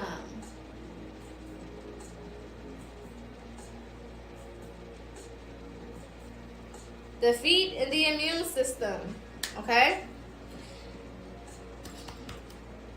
Your immune system dictates the way that you feel. It dictates what happens in the body. It governs the health of the body. If the immune system is down, the body is down. All right? The feet also dictate movement. Wherever the feet go, you go. When I move, you move just like that. Okay? So with Pisces, wherever their mind goes, whatever the fuck they thinking, that's what it is. They don't give a shit. You be like, hey, so today we woke up and it was, blue skies. They're like, no, it was a pink sky. Like, no, the sky was blue. Actually, the sky is pink. Like, they have you asking other people, ain't that fucking sky blue? Okay. Now, both of y'all come and be like, Pisces, the sky is blue. And they'll look both of y'all dead in y'all shit and say, it's pink. Thank you. They don't give a fuck. They don't give a fuck. They don't. You can give them the proof. You can take a picture, show it to them. You can research the color blue, show them how this shit look the same. They don't give a fuck. It's actually pink. And they'll come up with a reason why it's pink. Because you have blood in your eyes. And when you're looking out of your eyes, you can't help but to see a little bit of the blood. And that's what makes it pink. Because it's like a filtered out blood color. So technically, it's light pink. And your eyes are just lying to you. It's like, that makes no fucking sense at all. What the fuck are you talking about?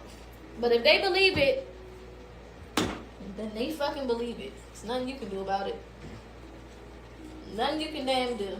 Alright, recap. Aries, ruled by Mars, rules the head and the brain. The gag with Aries. Aries are action before anything the fuck else. They don't think first. They do not think first. Okay? They were not created to think first. And this is why they have to be forced to get to a place where they start to use their fucking brain first. Okay? You gotta think first. They are all action. It don't matter what the fuck it is. They're not going to spend too much time thinking about a fuck ass thing. If it pops up in their head, they're going to go do it. Whether it's a feeling, whether it's an emotion, whether it's an action, don't fucking matter. The way that they see it the first time is the way that they're going to act. The way that they pick up on it is the way that they're going to act. I love me and Aries down. But y'all got to start thinking. Y'all got to start using y'all goddamn brain. Y'all rule the brain. Use it. What the fuck? Use the shit. Put it to use. We have a brain for a reason. Use it, please. Damn it. Taurus. Taurus is ruled by Venus. Rules the neck and the throat. Taurus. Y'all gotta stop being so fucking loyal to the wrong people.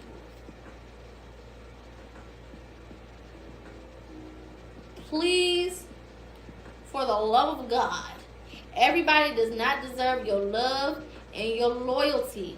Y'all gotta start being able to see through the bullshit. You cannot love everybody out of fuck shit. Y'all think that y'all love is so powerful that y'all gonna stop people from doing shit and being a certain type of way. No, it's not gonna fucking work like that. I don't know what type of superpower y'all think y'all got. You don't fucking got it. You gotta let people learn. You gotta let people go through whatever the fuck they go through. You gotta let people master their own lives. Okay? You are not Captain Save Everybody with love. And you can't buy your way into people's heart.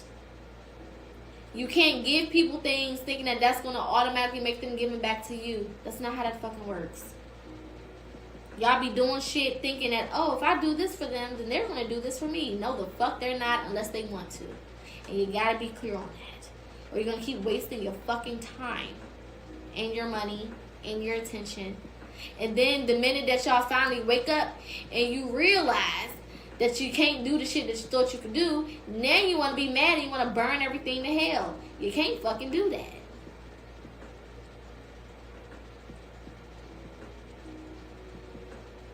Also, stop spending so much fucking money. Just because you got it don't mean you're supposed to spend it. That's not how that works. Okay? I don't care if it's food. I don't care if it's clothes. I don't care if it's shoes. I don't care if it's your favorite motherfucking bracelet collection. I don't care if it's a fucking doll. Because y'all be having some weird ass, what you call it? Little things that y'all be liking. Like y'all collect fucking hats or something. It's always something so fucking random. You don't gotta buy every one that you see. Y'all collections be so fucking weird. They have a nice ass house with a random ass collection of like balls. Like, what are y'all doing? It's so fucking random. Stop it. That's why y'all be broke sometimes. Alright, Gemini, ruled by Mercury. Ruling the hands, the lungs, and the arms. Gemini, it is the way that you say it, not what you say. It is the way that you say it. It's not what you're saying. Okay? Everything ain't fucking logical. Sometimes you gotta be emotional for people to understand what the fuck you're trying to say. We get it. You have good intentions. But most of them people can't fucking tell because you done cuss their ass the fuck out trying to help them. Alright? It's the way that you say it. Okay? Y'all can see through the bullshit. Y'all intuition be top tier. Another thing is listen to that fucking intuition the first time, Gemini. You're not being shown things just for shits and fucking giggles. Okay? Everything don't have to be done for the fucking plot. Stop doing everything for the fucking plot. Fuck the plot sometimes. Okay? Because after you go and you do it, you regret it instantly because now you're further back from where the fuck you was when you started. It's a waste of fucking time. Everything is not to be done for the fucking plot. Okay? Good Lord. That's how you find yourself in a whole bunch of shit. If you want to get a message across, Gemini, think of how you would want it said to you. Because y'all already know when a motherfucker say something to us crazy, fuck your intentions, bitch. What the fuck did you just say to me? Now you about to read that motherfucker to filth and hurt their feelings and break their heart. And I mean, tear them a new one. So be like, if I was on the receiving end of this, how would I want somebody to say it to me? I had to learn that shit. Because, baby, our mouth is vicious. We have the most vicious, vile mouth of the entire zodiac. And it's literally because we rule communication. Can't nobody communicate like a Gemini. A Gemini, words, oh my God. You gonna wanna lay them down. Permanently. Okay? So watch your words. Alright, Cancer. Ruled by the moon. Ruling the stomach and the chest. Okay? Cancers, my loves. Everybody else can't always be the problem. How do you not see what you do? It's very interesting, Cancers. I mean, a Cancer can give you a masterclass in all of the different areas you fucked up in. But for some reason, they can't see where they be fucking up at. Their brain can't compute that they did something wrong.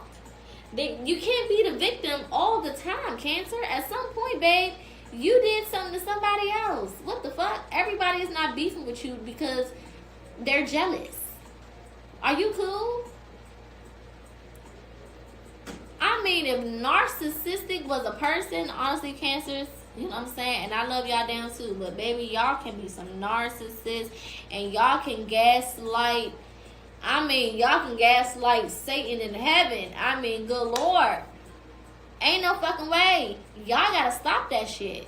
Accountability is important. You gotta be more accountable. You have to be more accountable, Cancers.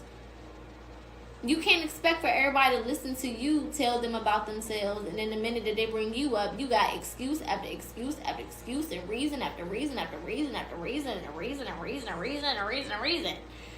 No. Sometimes you just gotta sit there and listen and take it all in. Okay, you right. I fucked up. Okay, you right. I shouldn't have did that. You can't have double standards either, Cancer, because y'all love to say, I don't like when you do this, and then y'all go do the same shit. I don't like how you made me feel that one time, you know, however long ago, because they'll keep some shit 2 weeks ago. And then they'll sit there and do the same shit to you. Like, what in the fuck? Thank you, Dodo. What in the hell? I know you're not coming at me for the same shit that you just fucking did. Like, I didn't just see you do the same shit just now in my face. Oh, but it's different because they always got an excuse for some shit. Fuck the excuses, Cancers. Okay? Yes, they carry their emotions on their sleeve, but they think that their emotions trump everybody else's emotions, and it fucking don't. You gotta be able to share the space. Share the fucking space. Okay, Cancer? It's not gonna work if everything's about you. It can't all be about you and how you feel. Okay? That's just not gonna work. Shit. Pissing me off. Leo, ruled by the sun, ruling the heart and the spine. Leo, you can't keep beating yourself up every time things don't go the exact way that you wanted them to go. It does not mean that you're a bad person. It doesn't mean that you're stupid. It doesn't mean that you're less than. It doesn't mean that you ain't shit. It doesn't mean that you're not smart. It doesn't mean that this never going to happen for you. Y'all can be very fucking dramatic when things do not go the way that you've seen it in your head. Extremely fucking dramatic. And y'all take everything so personally. Just because certain things are not working, maybe it wasn't supposed to work because maybe something better is coming. Have you ever thought about that? It doesn't mean that it's the end of the fucking world. Okay? That's not what that fucking means. Period. Also, let people help you. Let people help you. You will be further along if you would accept assistance. Your life journey is not for you to do everything by your fucking self just to be like, I did it. Let people help you. Let people assist you. Especially if those people have gone through some of the same things that you're currently going through. Or maybe they just need to be, maybe you just need emotional support. Let people in. Y'all go through shit and y'all disappear. And y'all just be struggling behind closed doors. Y'all just be going through, I mean, the craziest, most wild shit. And nobody fucking knows. And y'all sitting down there behind a closed fucking door, depressed and stressed and looking crazy. When you could have had help. And you could have been in a whole different situation, in a whole different predicament months ago, weeks ago, hours ago, days ago. It's not that deep. Let people help you. It doesn't take away from your ability to do things. It doesn't mean, thank you, babe. It doesn't mean that you're any less of a person. None of that bullshit that you be telling yourself. All right? Also, everything is not about you. You don't have to have the spotlight and everything. If somebody comes and tells you something that's going good for them, shut the fuck up about what's going good for you for a second. Everything don't need to be a compare and a contrast. Okay? Let other people share what the fuck they got going on without you mentioning what you got going on. Let people come to you with things that they're going through without you mentioning what you're going through. You don't have to have the spotlight all the time. Everything is not about you. I love y'all, but I'm getting everybody together. It's fair because it's for everybody. Ready to eat for everybody. Virgo, ruled by Mercury, rules the intestines and the digestive system. Virgo, y'all another person who everything is not going to go according to the plan that you wrote out when you was in middle school. Okay? Plans change, and it's okay. The fuck? Y'all still trying to live out a life that you created from 5th grade in your head. Let that shit go. You are not even the same person. Let alone you have a whole destiny that got other shit to do. Let that shit fucking go. What the fuck? I mean, the smallest inconvenience based on whatever fucking plan y'all done came up with, y'all act like everything's just falling apart. Let that shit go. Everything don't got to be perfect, Virgo. Understand that, please. It don't all have to be perfect.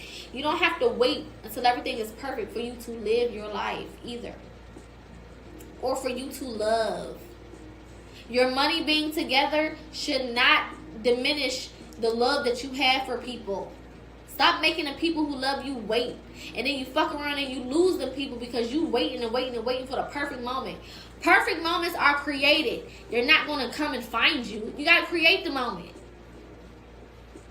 Y'all waiting for the damn moment to come and knock on the door. It's not going to knock on the door. You got to go out there and you have to motherfucking make it happen. Thank you, love, for the beans. You got to make the perfect moment happen. Stop ignoring people who have good intentions. Stop not allowing people to love you and be there for you and show up for you because you're waiting for a perfect fucking moment. Oh, I gotta have the job, and I have to have the house, and I have to have the specific car, and I have to be living in a specific place, and I have to be doing a specific thing. And then I can possibly start dating. And then I can possibly maybe allow you to be my boyfriend, my girlfriend, my husband, or my wife. And then maybe by the time you think everything is ready, it's going to be too fucking late. And y'all miss so many opportunities with good people because y'all are taking too fucking long. People don't have to wait for you. You are not always the top priority. Y'all come into every situation think y'all the fucking priority. You are not the priority over other people. That's crazy as hell. You gotta share the space. You have to share the fucking space. Everything is not about you and what you want and how you want it to be. Compromise. Those people are just as important as you are. Shit, y'all piss me off bad. Libra, ruled by Venus, rules the kidneys and the lower back. Libra, for y'all to be the sign of balance, y'all don't know what the fuck balance is sometimes. And that shit is crazy. That shit's crazy. Y'all gotta really prioritize balance, man. Y'all overindulge. Y'all can overindulge in some shit. Y'all are prone to addictions, whether it's people, whether it's things, whether it's a mentality. Baby, y'all can take shit too fucking far. You gotta learn how to balance shit out. You gotta learn how to make time. You gotta learn how to put everything in its respective place. Okay? Also, Libras, it is not your responsibility to root louder for others than you do your fucking self. At what point do you show up for yourself the way that you show up for everybody the fuck else? When does that happen? When are you the loudest person in your own corner? What the fuck? Y'all show up for everybody the fuck else. And I don't mean everybody as far as people y'all don't know. I'm talking about the people that y'all love, the people y'all got connection with. You know what I'm saying? The people that y'all got relationship with. I mean, they can call you and you going to help them do everything. You going to help them figure this out and figure that out and get this together and get that together. But when it comes to your own shit, it's like nothing. Nothing. Nothing happens. You can't figure nothing out. You can't make nothing work. You don't know where to start. You don't know what steps to take. Just a bump on a fucking log.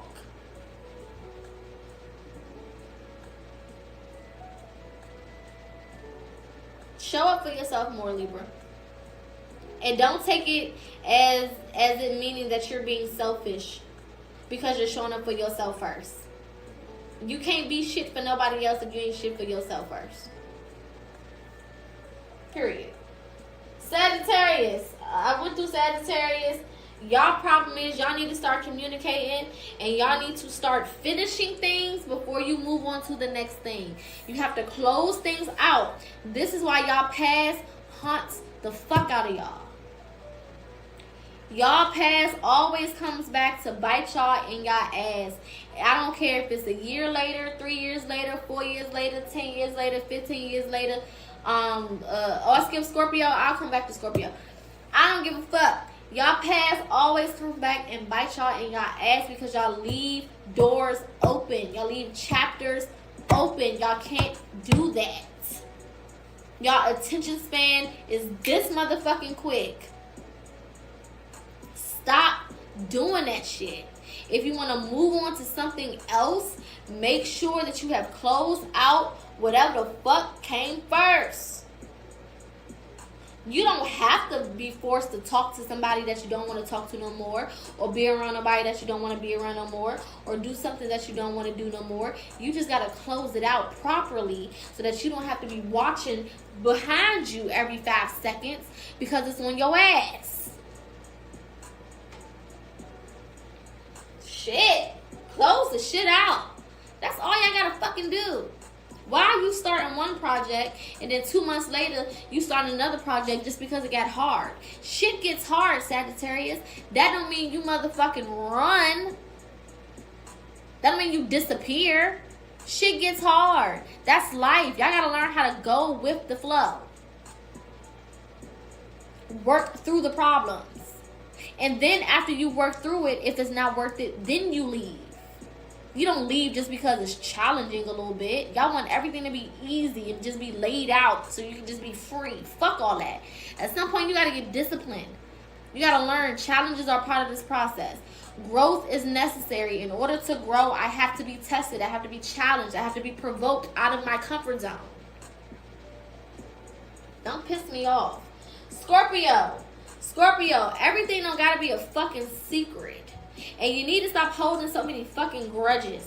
Learn to let shit go. Y'all gotta learn to let shit go. Okay? Let the shit go, Scorpios. Who gives a fuck? Why are you trying to get back on something that happened 6 years ago? Bitch, we're not even thinking about that shit no more. What the fuck? These motherfuckers, something that happened, and 17 years later, they pop the fuck up like, yeah. Remember when you did what you did when I was in elementary school and you had the whole class laughing at me? Well, how about now, bitch?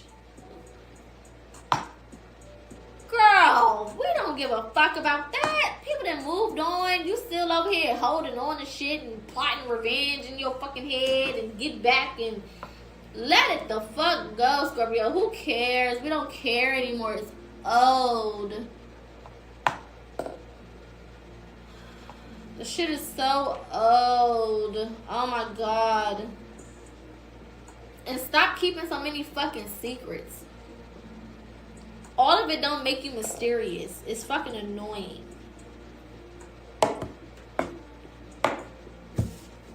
Everything don't gotta be a goddamn secret. You don't gotta do everything in the fucking dark. Y'all be trying to keep up this mysticism. Bitch, we get it. You spooky. Ooh, we fucking get it. Good lord. Everything don't gotta be so goddamn deep and secretive. Oh, you gonna see when it's time. Oh, I'm gonna show you. Don't worry about it. Oh yeah, I already got some stuff in my... We don't give a fuck. We get it. We get it. We get it. We get it. Shit. They be trying to put on a show, a production. Baby, we don't care no more. The fuck? Capricorns, I already told y'all, everything don't have to be perfectly structured. Okay? Y'all have to also, one of y'all lessons in life, Capricorn, is being more helpful to others and being more open emotionally. Y'all are probably the most logical. I would say y'all are probably the most logical of the earth signs. Everything is logic with y'all from a structural standpoint, from a disciplinarian standpoint. Y'all don't give enough love. People don't feel enough love from y'all. So when y'all are actually trying to help people, they can't fucking tell because we don't feel like you care. It feels like a lesson. Y'all relationships usually have a lot of detachment. Like people know that they are cool with y'all, but they also don't fucking know where y'all stand. Y'all gotta get more into y'all emotional side. You know what I'm saying? That don't mean you gotta cry and shit and, you know what I'm saying, roll all over the floor. But it do mean that you need to show people that you love them more. Thank you for the gift. Y'all need to show people that, especially the people that you care about. Now, strangers, who gives a fuck about strangers? You know what I'm saying? Now, don't be going around being rude to people just because you don't know them. But show more love. Show more compassion. Right? Sometimes people are coming to you not because they want a solution, but because they want to vent. And they want you to let them know, like, hey, I got your back. I'm here for you. Sometimes that's all people want. They don't need you to give them a job application or, you know, send them a link to something. It's like, bro, sometimes they just want some support. Sometimes they just want some love, some understanding, some connection, some interaction, some compassion. Okay? Shit. Aquarius. We just talked about Aquarius, but again, for my Aquarius, make sure that you guys are communicating your departure. We know that y'all need time for yourself. Okay? Y'all trying to see the board. We know that y'all need time for yourself. We know that y'all need to recuperate y'all energy. Y'all need time to think. Y'all need time to be. Y'all need time to exist. We get it. But you need to start communicating more. Okay? Everybody can't read your mind. Everybody don't know what's going on with you just because it's you. Aquarius think that when you get into that circle, you just know everything about them. Like you just took a class on them or something. And, you know, you should just know. No, people don't know what you don't communicate. Outside of basic things, I can't even say basic things because to an Aquarius, something basic may be something that's actually not fucking basic. You have to learn how to communicate so people know how to show up for you. And you can't get mad when people don't show up properly as if you've communicated it. Because you fucking didn't. They don't know how to show up for you because you ain't said shit. And then you want to get an attitude when they don't do it right. Pick one. The fuck? You gonna either explain it so they can do it properly, or you just gonna figure it out on your fucking own.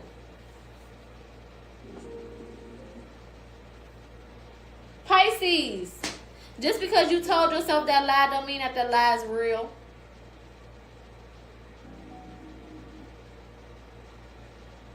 Just because you told yourself that bullshit don't mean that bullshit is actually happening. And just because you think about it long enough and you go with that shit long enough, don't mean it's going to fucking happen. Manifestation is not about being delusional. You can't delusion your way into people's hearts, into relationships, into commitments, into outcomes that you want. It's not how that works. At some point, you're going to have to face reality. Y'all have to learn balance between the spiritual realm and fucking reality. Everything is not for you. Everything is not for you. I don't care how much you like it. And the way that things could potentially look is not the way that those things are going to go. Y'all love potential. Because y'all create all of these things in your head. Oh, I just met this man. He don't got no job. He don't really be doing shit, but I can see him being a businessman in my head. So because I can see him being a businessman in my head, I'm going to work with him. I'm going to turn him into a businessman. What the fuck? That's not how that shit works. Accept people for how the fuck they come into your life. Oh, this person got nasty ass attitude, but it's okay. I can see them being my best friend and being this type of person in my life. So I'm just going to work with them. That's not how the fuck that works. Accepting people for who they are. The way that they show up is who they are. Like, what the fuck? Y'all be trying to make mountains out of molehills. And then when the shit don't turn to a mountain, y'all want to cry. And y'all want to crash out. and be like T.I. and snatch your chain back. You can't do that. That's crazy. Nobody told you to do that dumb shit in the beginning. Give me back my necklace. Oh my God. That's y'all. Once you wake up and you realize that you can't make this situation what you want it to be, give me back my necklace. Girl. Boy. Because the men do it too. Child. Ain't nobody doing all that. Alright. Take a picture of the board. We gonna clean this. I'm gonna do a quick Q&A. When I say quick, I mean quick. Like speed round quick. Okay? And then we gonna wrap up for the day.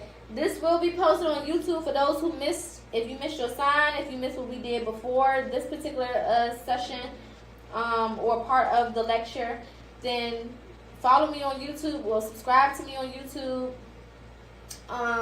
PocaSPEAKS on YouTube. You can click the link in my bio and go there. This will be posted tomorrow rising. Okay? I did say I was going to be done at 8 o'clock. It's 8:44. See? The Gemini and me just get the yapping. Y'all know we are professional yappers. I let y'all get me every time. Every fucking time. It's just like, I need to put my foot down more. I feel like, you know, my foot is small, but it's there, you know? I feel like y'all just be ignoring my foot. Like, when I say what I say, it's just like, you know, in one ear, out the other. Oh, we just gonna get her yapping. You know what I'm saying? I'm blaming y'all.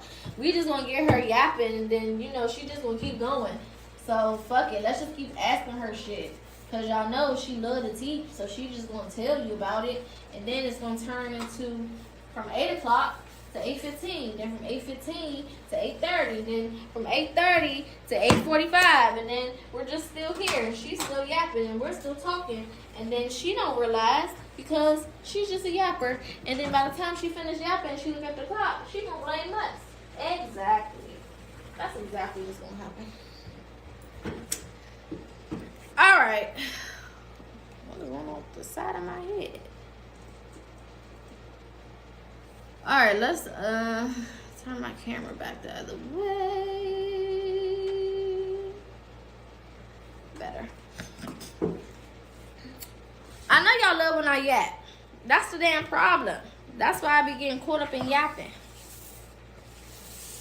All right, speed round. Questions, comments, concerns, quickly. Y'all got 5 minutes for real. I'm not lying. I did add 2025 readings to the website for those who are interested. Oh, we hit our goal. 61K likes, period. Love to see it. Damn. That was off as hell. I did add 2025 readings to the website. I did also add mentorships for the spring equinox. We are officially a couple of days away from the spring equinox. And there's some other things on there. So go on the website, book accordingly. How did you get into all of this? Baby, that is a long story, and I'm a yapper, and we will be here all day. But pretty much, I was just led through my initial spiritual awakening, and it just kind of snowballed. You be dropping gems, not yapping. I'm just saying, I be doing both. You know, I know myself. I gotta be accountable. I be yapping. You have the muscles, girl. I mean, you know what I'm saying? Just don't beat my head up because I ain't been to the gym in a little bit. Baby, I erased that board. You're going to have to go to PocaSPEAKS on YouTube and subscribe. And this live will be posted tomorrow, rising probably like 6:30, 6:40-ish. Okay? I was late. What was the correlation between the zodiacs and the body parts? So we basically identified through the zodiacs and the planets, we identified the body parts that they connect to. So that way, if you fall under any of those zodiac signs in whatever area of your chart, you can pay attention to those particular body parts. It can also help you cure different things that's going on with the body.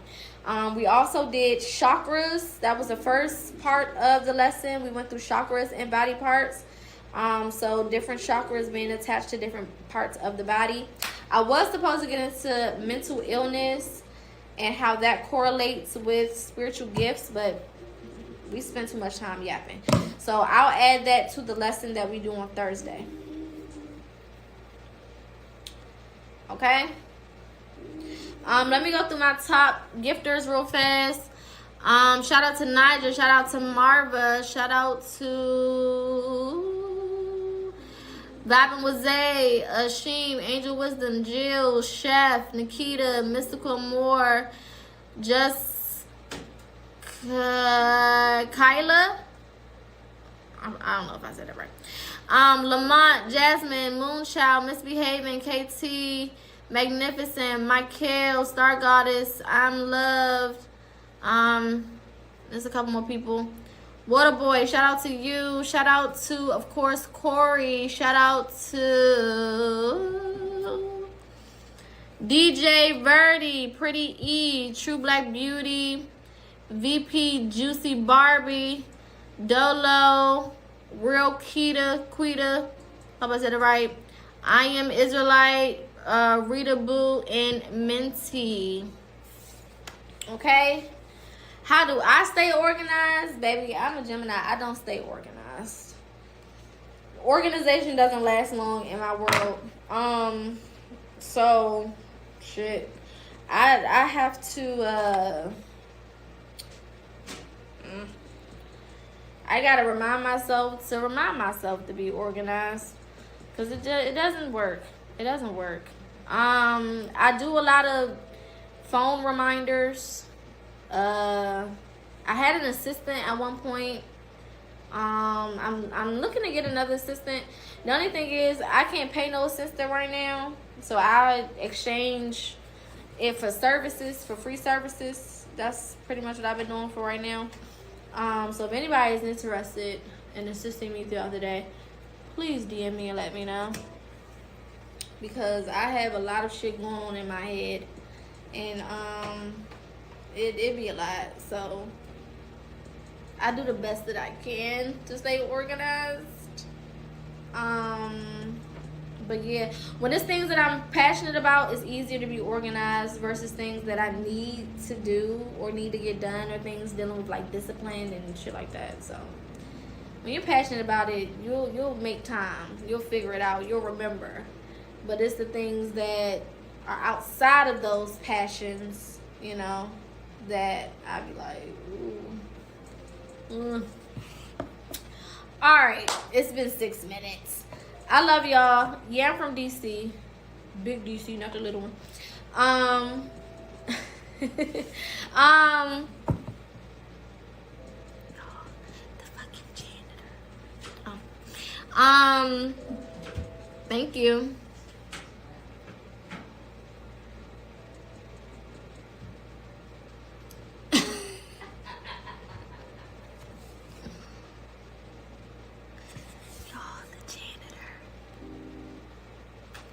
The janitor that be cleaning my studio, he just flashed some money in front of me like he want me to be his sugar baby or something. I don't even get down like that. And then he not even like sugar daddy material. Like, he not even cute, y'all. Anyway, he did a money spread. Like, what's the song on TikTok? Pockets extra sloppy. Don't let my vegetable extra cheesy, bro. He did that. He thought I wanted to be with J Money serving everybody. And he's only like 50 something. Sir, stranger danger.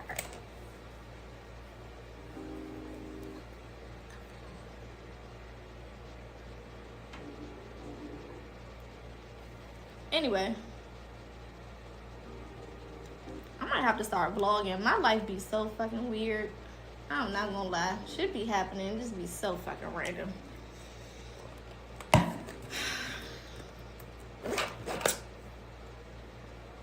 That just threw me the fuck off. What was I saying? I was saying bye.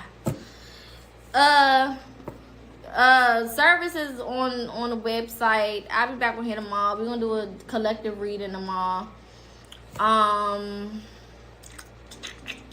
What else? Oh, y'all want me to start vlogging? I could start vlogging. I would have to create 2 phones all day, 2 charts. It would be a lot. I'm gonna figure it out. Because I've been said I was gonna do that. I'm gonna figure it out. Yeah, it's time to go home, Corey. I'm about to fucking leave. It's time to leave. I figured that part out. But I'll be back on here tomorrow around like 4:30, 4:45-ish. We're gonna do our collective reading for the week. Or we'll do a midweek check-in reading. Thursday, we're gonna do another lesson. We'll extend this lesson because I need to get through mental illnesses and spiritual gifts. And then I'll probably add something else on. I don't know what the other thing will be yet, but it'll be something within that realm of things as well. Alright? If y'all need anything, inbox me, DM me, let me know. If there are any services that you want but you don't see them on the website, DM me, inbox me, let me know. Be here tomorrow for the reading too. Don't just be coming for the lessons, because the lessons be tying into the readings, and the readings be tying into the lessons, and the readings be shit that y'all need to hear. Okay? If it don't apply, let it fly and you can leave. But at least come and, you know, see what is given before, you know. Anyway, this will be posted on YouTube, so y'all should see it tomorrow rising. And yeah, I'll see y'all tomorrow. Be good, be safe. Love y'all. Peace.